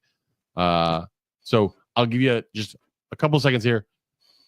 How would you deal with burnout and what are some signs that it's happening to somebody? So the abbreviated answer, because I know I'm long-winded as hell. I think you can tell when somebody's going through it when they just they've lost that edge. Like, when somebody's really invested in what they've got going on, they're always excited to talk about it. They want to tell you about it. As soon as you start to notice that shine go away, you're like, all right, something's going on. What's happening? Let's figure this out. But I think one of the biggest things is a lot of the people that I see going through some kind of burnout are the people that are trying to make their hobby a business, and they're focused so much on chasing that dollar and making that money that when something sits around, they're unhappy, they're frustrated, they don't understand why it can't sell, they're not paying attention to what the market is doing or whatever. But they get so frustrated by the business side of it that they're losing the enjoyment of just keeping and enjoying the animals. So, not saying don't try to make your business or your hobby a business, excuse me. I still think that that's a viable option. However, you've got to be creative because a lot of people are out here doing this. So fundamentally, the way to avoid the burnout, in my opinion, is work with what you like. Stop chasing the dollar. Just like if you're going to open that enclosure and every time you open it, you're like, man, that's just the coolest snake in the world. Like I can't believe I have that. Then you're in exactly the right position you got to be. But if you can't guarantee yourself that when you open the enclosure, you're going to have that experience, guarantee you at some point you're going to experience some burnout. Guaranteed. Yeah. You have to like what you're working with. I agree. And I was going to probably bring this up in the question for this week, but I want to bring it up now. We kind of hit on it earlier. So many people are trying to make a business out of this. Mm-hmm. And I wish more people, and I get it. The dream for a lot is I would love to make my business breeding snakes. I love snakes. If I could do this all day long as my job, that'd be great. And I get the allure of that. And that's true for a lot. Yeah. I wish more people were in it for the hobby instead of trying to make a living. And I get, look, yes, I kind of wish when we went to reptile shows that it was 95% hobbyists and maybe only 5% jobbers. Yep. I think you'd see cooler stuff, for one, because hobbyists are going to be dealing with a pair or a few pairs of animals, and they're going to have some of the stuff that you don't normally see. You're not going to see a lot of the same stuff over. Don't get me wrong, with ball pythons, you see the same stuff over and over again. But if you were just hobbyists, you're not going to have someone there with one of 30 different species because they're just flipping stuff on. Like, you lose a lot of that you used to see at shows when you can sit down with somebody and talk to them. How do they keep this species that no one else really keeps, and what are they doing with that species? And unfortunately, we don't get that because there's 50-60% ball python people, and I know how to keep them. They all keep them the exact same. I got it. We figured that out. So I just wish, and I think people could probably avoid burnout if they went back to it just being a hobby, and if they went to it being a hobby and actually found what they really liked in the hobby instead of what they're told to like. Yes, that's true. I think that a lot. You have to like it, or at that point it becomes that's my biggest issue when James tries to turn a hobby that I have into a side hustle. Yeah. Because it's not fun for me anymore when it becomes so. Like the shirt that I'm wearing, I made. Oh, heck like yeah. I am a very crafty person, and he's like, you can make money off of this, but then it's not fun for me anymore. Like I make shirts for like teachers at school. I never charge them more than what the supplies cost me, plus like 50 cents, so I don't have to pay for my shirt for whatever event we're doing. Like that is that is the extent of what I charge. Or like for my child's Girl Scout troop, like I made sweatshirts, and now I did do shirts for the whole troop, and the troop leader was like, absolutely not. We were going to pay this person this much money for a shirt, and this is what we're paying you. So like I made a pretty penny off of that order, which was nice. Right. Of course. 85 t-shirts, so it was totally welcomed. Yeah. Yeah, it wasn't 30 shirts, it was 85. Right. But it's not fun. It's the same thing with quilting. People want to pay me to make a quilt for them. It's not fun for me. In case anybody's catching on, Katie has old people hobbies. Shut your face. Just catch on to that. I don't know. I hate you. I do want to hit on. I want to ask Christina if she'll kind of go into more detail on what she said in the chat. She says she thinks it's harder for hobbyists to be involved, and I would like to know. That. I would like to know how so. Why do you feel it's harder for hobbyists to be involved? And I could see. Yeah. I think we are a weird hobby where I think new people get into it and they find it hard on how to find their niche or their group of people in the hobby. Yep. Right? There's so many. And how do they find the people to talk to, or who should they talk to? Because again, we've all been to reptile shows, and the loudest person is not always the best person for them to be talking to. We all know folks vending a show where like, I really wish these new people would quit talking to them because they're great used car salesmen and they can sell them anything. But you're like, I don't want you taking advice from them. Yeah, like the guy who's been selling and breeding for 30 years, telling people you don't need to get UV for those sulcatas; they'll be fine. Yeah, because sulcatas never need UV. Selling 2-day-old corn snakes that haven't had a meal yet. Oh, we're crushing it. But he's loud and, is a good salesman. Yep. And that's all. If you got a smile and you say things, you're really nice to someone who doesn't know anything. You sound, because you are the expert. They're at a reptile show. You're selling the animal. You're the expert. Right. And again, we've met so many people that are vending shows that were like, you're not even close to being a novice. Why are you even telling people what to do? Right. Right. It's true. And so I think one of the other things too, from the sales standpoint, regardless of what you're selling, whether it's ball pythons, retics, corn snakes, whatever, you need to realize your target audience, right? So if you're, we'll pick on ball pythons. If you're breeding high-end ball pythons, right, like legitimate high-end ball pythons, so I'll say $5,000 and up, like investment stuff. Why are you going to the flea market reptile show with your animals? Right. Yeah. That makes no sense. Like, unless you're just trying to show them off and make people go, ooh, and then later come back with all the extra genetic byproduct. But you have to find where your people are. Like, just because it's a cool looking animal doesn't mean it's going to sell. Yeah. If you're just bringing it to a show or whatever, so you have to, like we talk about it in the musician world all the time too. Like, well, I'm sick and tired of, only dealing with, people who want to pay me $100 for a gig. Well, stop talking to those people. Get connected to the folks that recognize your value or recognize the value of what it is you're bringing. It's like most of the high-end ball breeders are selling to other high-end ball breeders. Yeah. Or they're trading, or they're doing trades or whatever, but they're surrounding themselves with the market that they're actually looking for. And I think that's something that doesn't get spoken about as much as it probably should be for those people that are like, man, like shows just aren't, like, I'm sick and tired of this. Like, everybody wants to only give me $20 for whatever. It's like, okay, well, stop doing that. Take a break, pull yourself back, and be like, well, what am I trying to sell, and where are those people going to attend? Because maybe instead of vending the local Repticon or whatever, you should be trying to get into Tinley. Yeah, Bilko's not doing the monthly shows. He's doing Daytona. He's doing Tinley, Super Show. Like, he's the ones where people are going to spend money, and it's just how those shows are. So if you are hitting that market, those monthly shows aren't for you, unless you just like going to hang out. Like, if you plan on going just for the social aspect, then great, it's all for you. Yeah, exactly. So Christina said, she says, well, I'm in fucking Idaho, where finding a show is 3 hours away, maybe twice a year. I would love to be involved with you guys or other breeders I know and I love, but we don't have the outlet. Also, if I had the outlet, I wouldn't even know where to start to get involved.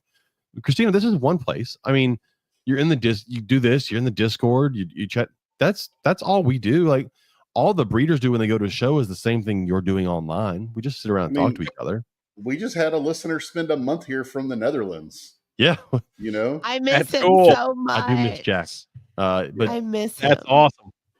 But it's nothing special. I think you just, so there's definitely a common theme to people in the hobby, right? There's a lot of people in the hobby who are socially awkward or don't know how to just go talk to a stranger, which is why I married Katie, so she can do that for me. He's not wrong. He's so not wrong. Although COVID kind of screwed me up, and the beginning of COVID, it was very hard to be home all the time. But then by the end of COVID, I was like, fuck the world. I don't want to go back out again. Yeah, right. I kind of liked that I could do stuff for me and not other people. But I would say, Christina, it's not as hard as you think. If you're into reptiles and you find anybody else into reptiles, they will most likely talk to you about reptiles. Oh, yeah. Yeah, 100%. It's a lot harder to find somebody your age that wants to talk about quilting. That is true. I'm going to throw that out there. But again, and who was it in the chat that said Kyle? So, most of his friends are not local to him. Yeah, most of the people I talk to are not local to us. Right. I get that we do have we're lucky enough in Texas. We do kind of have a large network of people within, when we say local, within 3 or 4 hours of us. That's local for Texas. Yeah. But, right. But still, I mean, our network's pretty wide. It's a very small hobby. I know it seems like it's a very large hobby, but it's funny every time we have guests on and they start throwing out names of people they know, and they're the same people we know, and we live nowhere close to each other at all. Uh-huh. Right. Talked about Billy Hunt earlier. I know Billy. I've met Billy. Hung out with, live nowhere near him. You live nowhere near him. it's right. So yeah, just talk to people. Like I said, join Discords, listen to podcasts. I mean, I feel bad because after I started a podcast, I stopped listening to podcasts, but because I didn't have the time. Yep. But it was very interesting listening to Eric and Owen, because I don't know them personally. We've had them on the podcast before, but listening to them every week felt like I knew them. Or with Justin, and it felt like I knew him even though I wasn't. Or it got that way because you're sitting there and it feels like a very intimate conversation, even though it's one-sided and you're not having it. Right. But if you're listening to these podcasts, I guarantee all the people that are on podcasts, you can reach out and talk to them. We'll talk to you. We may not we may not talk to you on a phone, because I hate talking on the phone, but I will definitely. He barely talks to me on the phone, and I'm his wife. Yeah. No, but it's true. It's true though. I mean, we like talking about what we like, and that's pretty much it. So just reach out to people. Exactly what you just said. You're here in the chat. You're hanging out. You're talking with us. This is how you build those connections. And of course, it'd be nice to be like, oh yeah, I'm going to hang out with so-and-so, next town over, and we're gonna go herping. Yeah, sure. Of course. That would be wonderful. But you can plan those once or twice a year. That can be an event you can plan, go meet up somewhere and do that kind of stuff. Exactly. And the more you get invested to these communities of podcast chats and all of that, you start to see the same folks that pop up over and over again. You get your regulars, and you start to communicate with those people. That add you as a friend. You start talking. Oh, what do you keep? What do you do here? Blah blah blah. And you never know. Maybe you end up going. You're like, man, I think I'm going to go to Tinley, or I think I'm going to go, to this show, or let's meet up. Let's hang out. Let's check out the show together. I'm going to be there Saturday. Let's hang out Saturday. You inevitably start making those friends and those connections. And I think now, compared to 20 years ago when the internet was not reptile friendly, we could forums. Exactly. It was King Snake forums, or you're going to the shows. That's the only way you're talking to people or meeting people, is you're cold calling folks. Yeah. Or you're going to a show. 2004, 2005, 2006, and we were going to Daytona, and I didn't know anybody there. So it was very weird, because there was not this huge social thing where if I go to Daytona now, I can probably find 10 people I've at least talked to or have heard of, and I can start a conversation. It'd be much easier. Right. But in 2005, you knew the names. We were such babies. Yeah. I mean, I knew maybe one or two people because I had maybe talked to them on a post on King Snake, and that was about it. There was no long conversations there. Right. So it's probably easier now than ever to really get out there and talk to people. Absolutely. When I talk to people now, I'm like, they're talking to me about some species of snake, and I'm like, oh yeah, so and so, wrote this paper, wrote this book on them. You should check them out. Matter of fact, here's their Instagram. Shoot them a message. That's what? What do you mean I can talk to these people? Yeah. Some of the most shocking guests I've ever had on were simply, I was like, this isn't going to happen. I'll just message them and see what happens. And then I had Kathy Love. When I had Kathy on, I was like, how the fuck did Kathy Love come on? Even your dad was like, hey, I know who that person is. Yeah. It was so right. weird. Why would she talk to me? Because she's a reptile nerd and she wants to talk reptiles. Right. So Right. just reach out No, to it's folks. true. It's true. Uh, I gotta shout out my partner, Sam Priest, is in the chat. Hey, baby. Going back, looking. Oh, we were talking about the salesman kind of people, and my dad had said one problem is he sees a lot of people that are either good salesmen or they don't want to talk to people, and that is true. A lot of folks, we don't like talking to There's strangers. not an in between on that. There's just Yeah. really not. Something that we kind of have to come over. I promise, Kyle, I'll ask your question about Russian Burger Eye and all that later, but I want to get to the question in a second. It can't be too much later, James. It's already 8. I'm moving quick. I'm moving quick. I'm I'm moving quick. Political lizard. Pat said, "Can lizards be shipped?" Yes, until Debbie no longer ships stuff, and I have no idea. Or it's -3 degrees where they want you to ship a snake. It's true. The person that wanted me to ship to North Dakota, I was like, "Yeah, I can't do that." Yeah, no. Oh, my dad said we're gonna have a special guest on next week. I hate to break this to my dad. It's Christmas Eve. We're not doing a podcast on Christmas Eve. Hey, guy, if you're listening now, we're off for the next 2 weeks. We made an executive decision. And then New Year's Eve. Yeah, we're off for the next 2 weeks. So That's fair. That's fair. Maybe we can have your dad on Monday. We'll see. Maybe. We'll see. I think he likes the podcast. It makes him feel important. The man who As long as he cooks dinner, I don't really care. What are we having?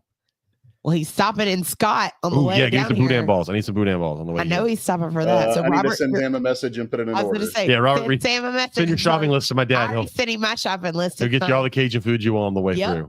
I was like, so if you're stopping in Lafayette on Wednesday, that means you're coming through Scott on Thursday. He's like, yes. I'm one of the rare people that actually really love my in-laws, so I'm very excited that they're coming. Yeah, they're okay, I guess. So our question this week, let me get to that, was which do you find better, a diverse collection or a species-specific collection, and why? And I like this question because when I asked it, I thought to myself, I could totally see all sides of this and come up with an argument with all sides of it. Agreed. Yep. And so I want to go through and see what our listeners said, and then we'll discuss our point of views on it. But Christina, who we talked to the chat, says, I like having a variety because I don't think I could just commit to one specific species. Plus, my husband and I have different tastes in reptiles, so that would make it difficult. Also, it has helped me narrow down which species I like more than others, which we said is very important. You should definitely try doing that for people out there. Like I think I would rather have a rosy boa over a garter snake, so would I. Just out of preference, or a blue tongue over a bearded dragon. I agree. But I also love the excitement of getting to observe different species and provide a tank that's tailored to that animal, which is all very valid points. Yep, absolutely. Our friend Danny said, what are you reading over there? Is it? Oh, I was just looking at your screen. Oh, okay. Danny says, depends on the person. I have certain species that I can have tons of, like bull snakes, but I still want a variety. So for me personally, variety is great. But also, before I became an experienced as I am now, I stuck to categories with species that have similar care. Yeah, that makes sense. I threw that out the window a long time ago. Yeah, I take that back. It's not true. It's partially true. I try to keep with things. How much shit we got with legs in this house now? I know, and my pine snakes and corn snakes do shit way more than I would like. But she said I had mostly North American colubrids and New Caledonian geckos for a long time, and then slowly branched into other things with different requirements. For me, I felt a good way to get variety without having to try to remember 900 different care needs. Okay. Buddy Jason Miloradovich says variety because it's too hard to settle on a single species, and I like the challenge, but I've often thought that if I could focus better, I would probably be more successful. Something I do want to talk about. That's true. Yep. Joe Smith, which is the most boring name on earth. Joe Smith. I personally prefer a diverse collection. I find it fun to look into different enclosures and see different species doing their thing. It's also fun when someone comes over and I can show them several different types of animals, not just, and here's another ball python, and here's another ball python, and here's another. That is true. People come to my snake room, there's about 2 racks of stuff where I'm like, yeah, those are Samboas. We can move on. It's gonna be the same thing over and over again. JD McLean says, we had him on. As a breeder and a reptile lover, I prefer diversity. I didn't get into reptiles because I just liked one species. I also like to challenge myself as a keeper. So keeping animals with the different care requirements helps that. It's also great to get to see several species exhibiting their behaviors as opposed to seeing the same species or same basic behaviors with each animal. I want to circle back to that one because I think there's a positive to that second part that is kind of written as a negative. But Kristen said whatever brings the person the most joy and they can care for reasonably. I agree with. Chris Burns, I like variety. There's so many awesome reptiles. I can't just keep just one species. Scott Borden says, I think it highly depends on the person and their desires and goals with their animals, not to mention their ability to add varying species with different care parameters compared to their means to do so. I get it. I mean, there are some things you probably can't add into a collection that it make it a little tricky. Nathan Holcomb said, breeder, species specific, because it gives them single tasks to really single in on, and extra resources can go to a variety in genes. As a keeper, I like a small variety to enjoy colors and different active levels. And the last one, Allison Harris said, right now I keep things that can all be kept on the same substrate and similar space requirements, at least until I am breeding enough that the hobby fully funds itself. Allison, that doesn't happen. I hate to break it to you. It doesn't happen. So please don't be banking on that. Not going to happen. I'm wanting to add a couple more species, but still within the same guidelines, just what works for me. Okay. All of those very good points. Most of them, varieties, the spice of life is how they went. Yep. Jeremy, we talked about your collection, and you kind of lean on both sides of that fence with the way your collection is going and where it is now. So how do you feel? Yeah, I think there's validity on both sides for sure. I have always had a diverse collection. At my peak, I probably had about 35 different species at one time, between reptiles and amphibians. It poses a lot of challenges in order to do that, especially if you're limited in space and you have animals that have very different care parameters, especially if we're talking about heat and humidity. Like if you don't have a big enough space to kind of be able to mitigate that, it can be very, very challenging. From the breeding standpoint, you could argue both having variety and being species specific, and that's kind of where I've existed in this space. If you have a variety, you know, we see it if we've been in the hobby for any length of time. You see it where certain species just kind of, they seem to fall out of grace for one reason or another. Maybe it's just because there's too many available, or you know, that demand has been met and they're just really not buying it. So if you have another species, then you still can make a sale, which is cool. On the flip side of that, like what was said by somebody else, if you focus on one species, you can really dial in on mastering that species and producing what's going on with that species. So for me, even with focusing on the Amazon tree boas, and that's really becoming what my focus is, I inevitably will have some colubrids, I'll have some geckos, I'll have a couple of this, a couple of that, because I like them. But as soon as I start going into anything in mass, it obviously takes a lot more of my attention. So I'd rather have one species focus that is like my top thing, which is becoming the Amazon tree boas. But like for me, North American colubrids, I've worked with them for so long, I don't necessarily have to think too much about them. Like I already know what this cycle is going to be. I know exactly what I'm going to pair together. The only thing I need to make sure is that my king snakes don't eat each other. And that's like, that's pretty much, you know, we're pretty much good to go after that.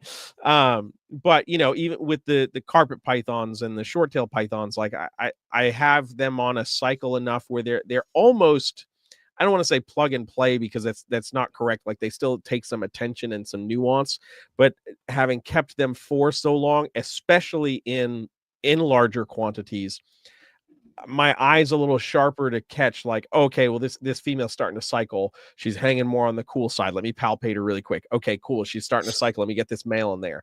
I don't have to pay quite as much attention on that front, where the Amazons, where I'm really trying to ensure I'm getting solid production every year. Like I'm paying attention to all those little nuances that boas love to throw at us all of the time. I can focus way more on that. And with that larger sample size, I'll start to pick up on those little nuances along the way. Like my first season breeding the Amazons, the thing that sparked me into it was I'm going through looking at all of my animals, pulling them out, and I'm like, this female's starting to swell up a bit more. And I've actually noticed that she's been on the cooler side of the enclosure. As I'm putting her back in, let me palpate, and bam, there's follicles. Cool. Let's start breeding them. You know, so being able to pick up on that, because I started to zero in my focus, I think when I had them 15, 16 years ago, that's when I had 30 plus species. So I wasn't looking at some of those more nuanced things that boas really required. Yeah. You know, when I was working way more with colubrids and pythons. Well, and so like what JD said at the end of his, he says it's also great to get to see several species exhibiting their behaviors as opposed to seeing the same basic behaviors with each animal.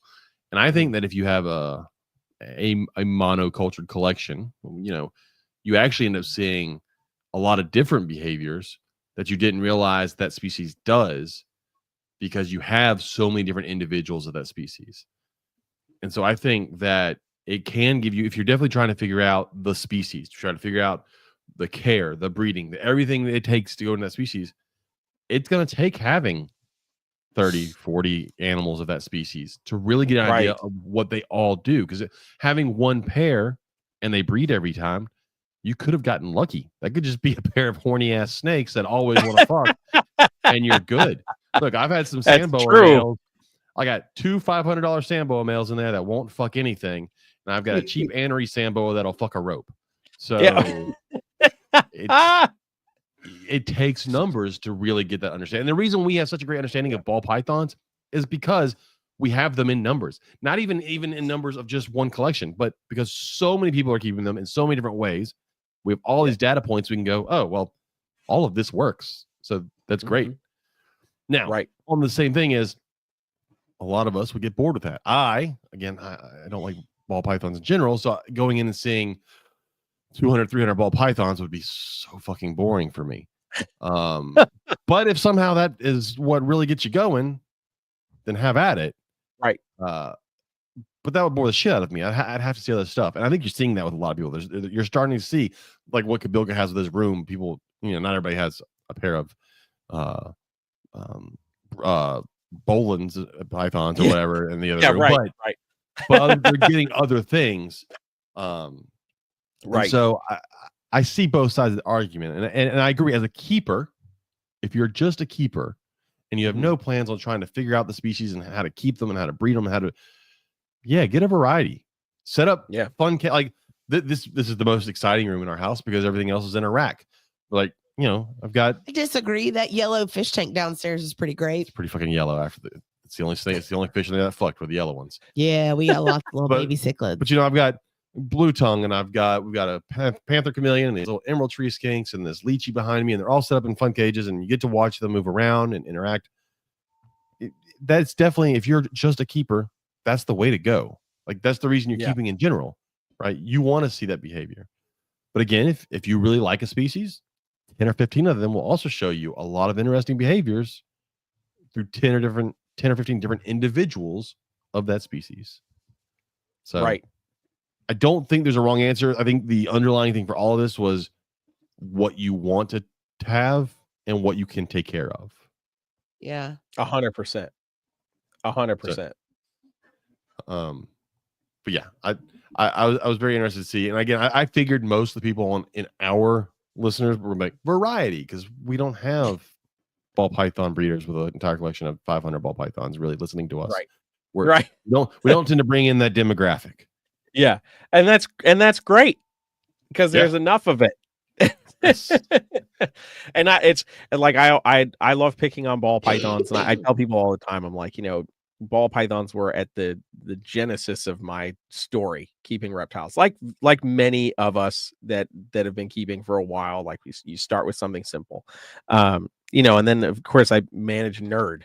So it was like there's ball pythons everywhere, python history everywhere. There's a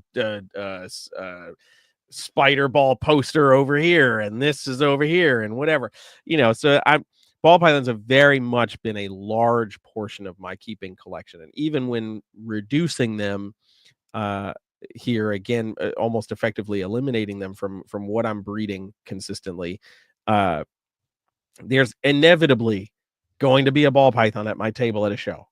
Inevitably, you know, like it just is what it is. I can't not have that. But you know, I think for me, I'm a keeper at heart, which is why I'll always have the diversity. But as a business owner, breeding and selling snakes as a way to make a living, you also have to do things that make sense. And, as one of the things that I've talked about a lot has been like, cost effectiveness. And, for me, finding feeders for a large amount of baby ball pythons gets really expensive, because there's a lot of ball python breeders where I'm at in North Carolina, and we all tend to go to the same 2 or 3 rodent guys. So, that price does not drop, and it doesn't matter what your quantity is. So if it's going to cost me, just for ease of numbers, let's say $1 a hopper, and I'm going to buy 100 at a time. Okay. Whatever, fine. No big deal. But when I'm going to go feed an Amazon tree boa, that I can feed a frozen fuzzy mouse that cost me 35 cents, I can feed that baby 3 times basically for the cost of feeding that ball python once. Yeah. And I don't care about how much money I'm going to make on the back end, because the reality is where ball pythons are kind of going right now, every day the value seems to be dropping for certain projects. But it can be a $200 Amazon tree boa. I'm not, saying it has to be very expensive, but if I'm going to feed an animal, 5 or 10 times before I post it for sale, that's $5 or $10 that went into that ball python versus like $3 that went into that Amazon. Now, I'll also say you're never going to get an Amazon out of me with only 10 meals in it, because I want to keep it for at least a year to see its colors develop. Like. Yeah. But yeah, I don't blame you at all. Yeah, but even then, what is that? $15? Like, So talking about Amazon's on, I'm gonna get to Kyle's question, because I've dodged it twice because we were talking other stuff, but pop it up on here. He wants to know, are you going to work with annulated tree boas or Russian burger eye? So I have a Venezuelan Rutenberger eye right now who wants to murder me every time I open up its enclosure. And it is a very cute 20 inches long, so it does no damage. But when it's 7 feet, hopefully I can knock it out of its desire to murder. And then part of that collection from my buddy Ryan that I've been watching, he has an annulatus. So I do have one annulated here. And I really, really like annulated tree boas a lot, and I feel like that because they don't have nearly as many colors as the Amazons, they really get like swept under the rug whenever they are available. But they're a really cool little tree boa, and they're actually not very snippy as far as corralis go. Super chill, and I love that, because it's a unique looking snake that I love the head. It's like a combination of an emerald and an ATB. It's just got an interesting look to them. So I really like them a lot. So are you staying away from emeralds? No. So I'm planning to get a few northerns at some point. I'm just trying to dial in the rest of the Amazon project before I go off in that direction. But yeah, I'd like to have like 2.2 emeralds, nothing too crazy, but I do enjoy them. And then I can't spend the money on a basin. I know it's ridiculous. Yeah. Honestly, and this is gonna sound bad, and all the people out there are gonna go, "Well, you're an idiot." I don't know the overall difference of them. Other than shame. I'm impressed that you admitted the cheaper one works for me. That you don't know something. Coiled up on a stick with its white stripes on its body and its bulldog looking face. I'm good. I'm good. I don't need to pay the outrageous price for basins. And you want to know what's bizarre, man, is in South America, the price points are absolutely the opposite. Really? Like the basins are the prices of northerns here, which is wild. That's like the other one tree boa I want, which is not really a tree boa, it's a stupid name, but Madagascan tree boas, right? Here you can get the ugly ass Western ones, whereas if you go to Europe, you can get Eastern ones all over the place for much cheaper. Yep. And that's what's on my list. I want a green Madagascan tree boa. Hell yeah. I'm all here for it. I think the Sansinia are great. So Kyle says basins have a line all the way down their spine, while northerns have stripes. Yeah, that doesn't matter to me. It's the price tag. It's the price tag in front of that name that really matters to me, and I know I definitely cannot afford one of those. Yeah, and I think the other element with it too is like the length of time to establish that animal and get it. I mean, if you just want to keep it, great. If you want to try to breed it, the length of time that you're investing in that animal to hopefully reproduce viable offspring, is a lot. Like that's just a lot of time and dedication, and kudos to the people that do it. 100% kudos to the people that do it. I respect the crap out of those guys that are dedicated to those animals. You know, and I loved working with them when I was still at Nerd. Like Kevin is an emerald fanatic, and he had probably more basins than just about anybody else in the country. You know, which was amazing to get to work with them. But yeah, I can't. $3,500 starting, you know, for the average looking basin. I'm just like, man, I can't do that. So Kyle says we need more people breeding northerns. So because there's so many imported, and we can trim trim that down by breeding some. The problem is that people don't want to pay for a captive bred tree boa when you can buy an imported one for much cheaper. Right. And that's kind of my thought process with the Amazons as well, is breeding them or having more available captive born. You can kind of start to mitigate that situation with the imports. There's inevitably always going to be the imports. Yeah. It's like we're never going to get away from it. Well, and my number one example for that, the issue is Savannah monitors. Oh, right? Yeah. 100%. No one's really breeding Savannah monitors. You can get them for $20 on a table from an import. Right. Why would you breed something that probably have to sell for $500 when they can buy an import for $20, and they're going to get you go, well, what's the difference? And you have to try to explain to them the difference. Yeah, exactly. And I think the trick with that is, like I had touched on earlier, is like, if you're going to do that and you're going to invest in that, you've got to know where your clients are. Yeah. You have to know how to tap into that market, because you're exactly right. The average keeper is going to look at your baby northern that you want $1,000 for and be like, well, this adult is only $400. So why would I go and drop almost 3 times as much? And if you can certainly still talk to those people and get them, explain the reasoning as to why it's a more sound option. But the reality is, like, you just need to go to where the people are. And because so few people breed them in captivity, on the occasion where somebody does have a litter available, they're gone. They do get bought up without much issue, because there are people that want the captive bred ones for that stability alone. So I mean, like, a great example is Mike Stefani. Mike's monitors had that great litter of emeralds, and they went. He had 0 issues once those babies are ready to go. So the folks are out there that want them 100%. But I think also throw out there Mike's new addition to his collection. He now has Bolins. Oh yes, yeah, absolutely. I talked to him when I saw him. I was like, dude, what the hell? Yeah, how does some and look, I mean this with all due respect. I love Mike. How does, and he's not dumb, but I'm just saying, if a dumb fuck like Mike. Oh, no. And I love, I say that with all due, that guy, what he's done with monitors, that's another one of, it's not really. But he's not really. He just. No, he's great at what he does, and he's very smart at what he does. But he doesn't have a monoculture, but he has a focused collection. And what he's done with his focused collection is better than the majority of people out there. Oh, easy. Our friend Corey Martin has done the same thing. She has focused her collection. Love Corey, yeah. And it has really changed the way that she is kept. Yeah. And so I kind of feel very confident that Mike's going to figure out Bolins. Like, same.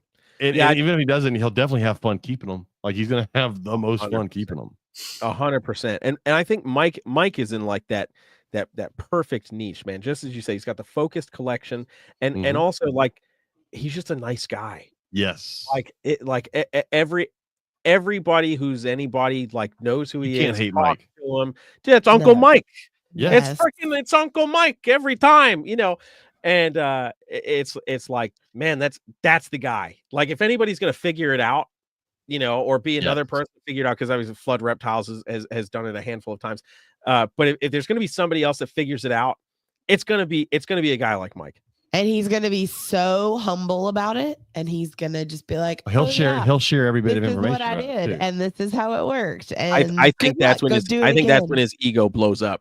You think so? I think that's when it happens. I think he's gonna be at Tinley in that freaking moto scooter going up and down the aisles with one of those adult Bolins. Like, you guys can't say shit to me, man. Honking his horn, telling people to get out of the way.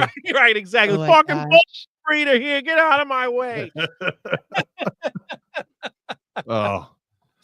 Kyle, you said you just learned how to breed your Eastern green Madagascar tree boas. I need one. Just throwing that out there. Hell yeah, dude. So, all right, let's close this out. Katie's falling asleep over here, And my lights turned off. and our lights to go to turned bed. off. So our animals are going to bed. We got to go to bed apparently. Or I'm not going to bed. But I Jeremy, if people want to reach out to you, talk to you, if they want to hear more from you on your podcast, how can they do all that? You can go check me out everywhere at Brassman Reptiles. You can check out the Reptile Talk podcast on all major streaming platforms. I usually tell people don't try to add me on Facebook. There's over 1,000 people in Facebook purgatory right now on my page, but you can pretty much find me anywhere at Brassman Reptiles and the Reptile Talk podcast. If you want to get a hold of us, it's the Reptile Gumbo podcast on Instagram, Facebook, at gmail.com. Go check out Simply Serpents on Morph Market because I really need to move some of these babies so I can. unless you live in North Dakota. If you live in North you Dakota, have to wait until the spring. you can totally reach out to me like the other person did. Just understand, if you pay for it now, you're going to get it in like April. Yeah. maybe May. So it's just how it is. We're responsible. I will take money.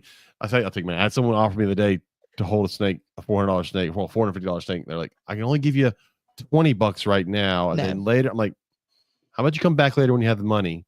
And because like normally I'm like, I need 50% down, and it's non-refundable, so that because if I know what's going to happen is they're going to do that for $20, and then a day later I'll get a message from someone, hey, can I buy that animal? I'm like, motherfucker. Yep. So, yep. So can't do that. But please go check out Simply Serpents on Facebook. I got boas and so many boas. They need a home. So buy some Robert, boas. Got anything to say? Nope. Man of many words. He's falling asleep too. He's back there playing with his 3D prints. No, everything's printing. I haven't. Yeah. I've got earrings printing right now. So everybody in the chat, thanks for coming tonight. It was great. Join our Discord. If you haven't been joining our Discord, go join our Discord. It's a fun chat. It's there's constant talk over there. So again, if you're looking for somewhere to fit in, you can fit in our Discord. Maybe I'll join the Discord and make a side group that's like crafting and reptiles. The first part's not going to happen. More notifications on my phone. That's why I don't have it. You do have it. Or a TikTok. Anyways, Jeremy, hang out for a second. Everybody else, good night. We're gone for 2 weeks. We'll be back first week of January. Have a wonderful holiday season. Have a and great be safe. Christmas and New Year's. Hopefully everybody returns in the New Year's with 10 fingers. Just remember that the 31st of December is the last day some people will have 10 fingers. So it's always a Put it in reverse, Terry. What are you doing, Terry? With that, good night, everybody. Couldn't help it. Oh God.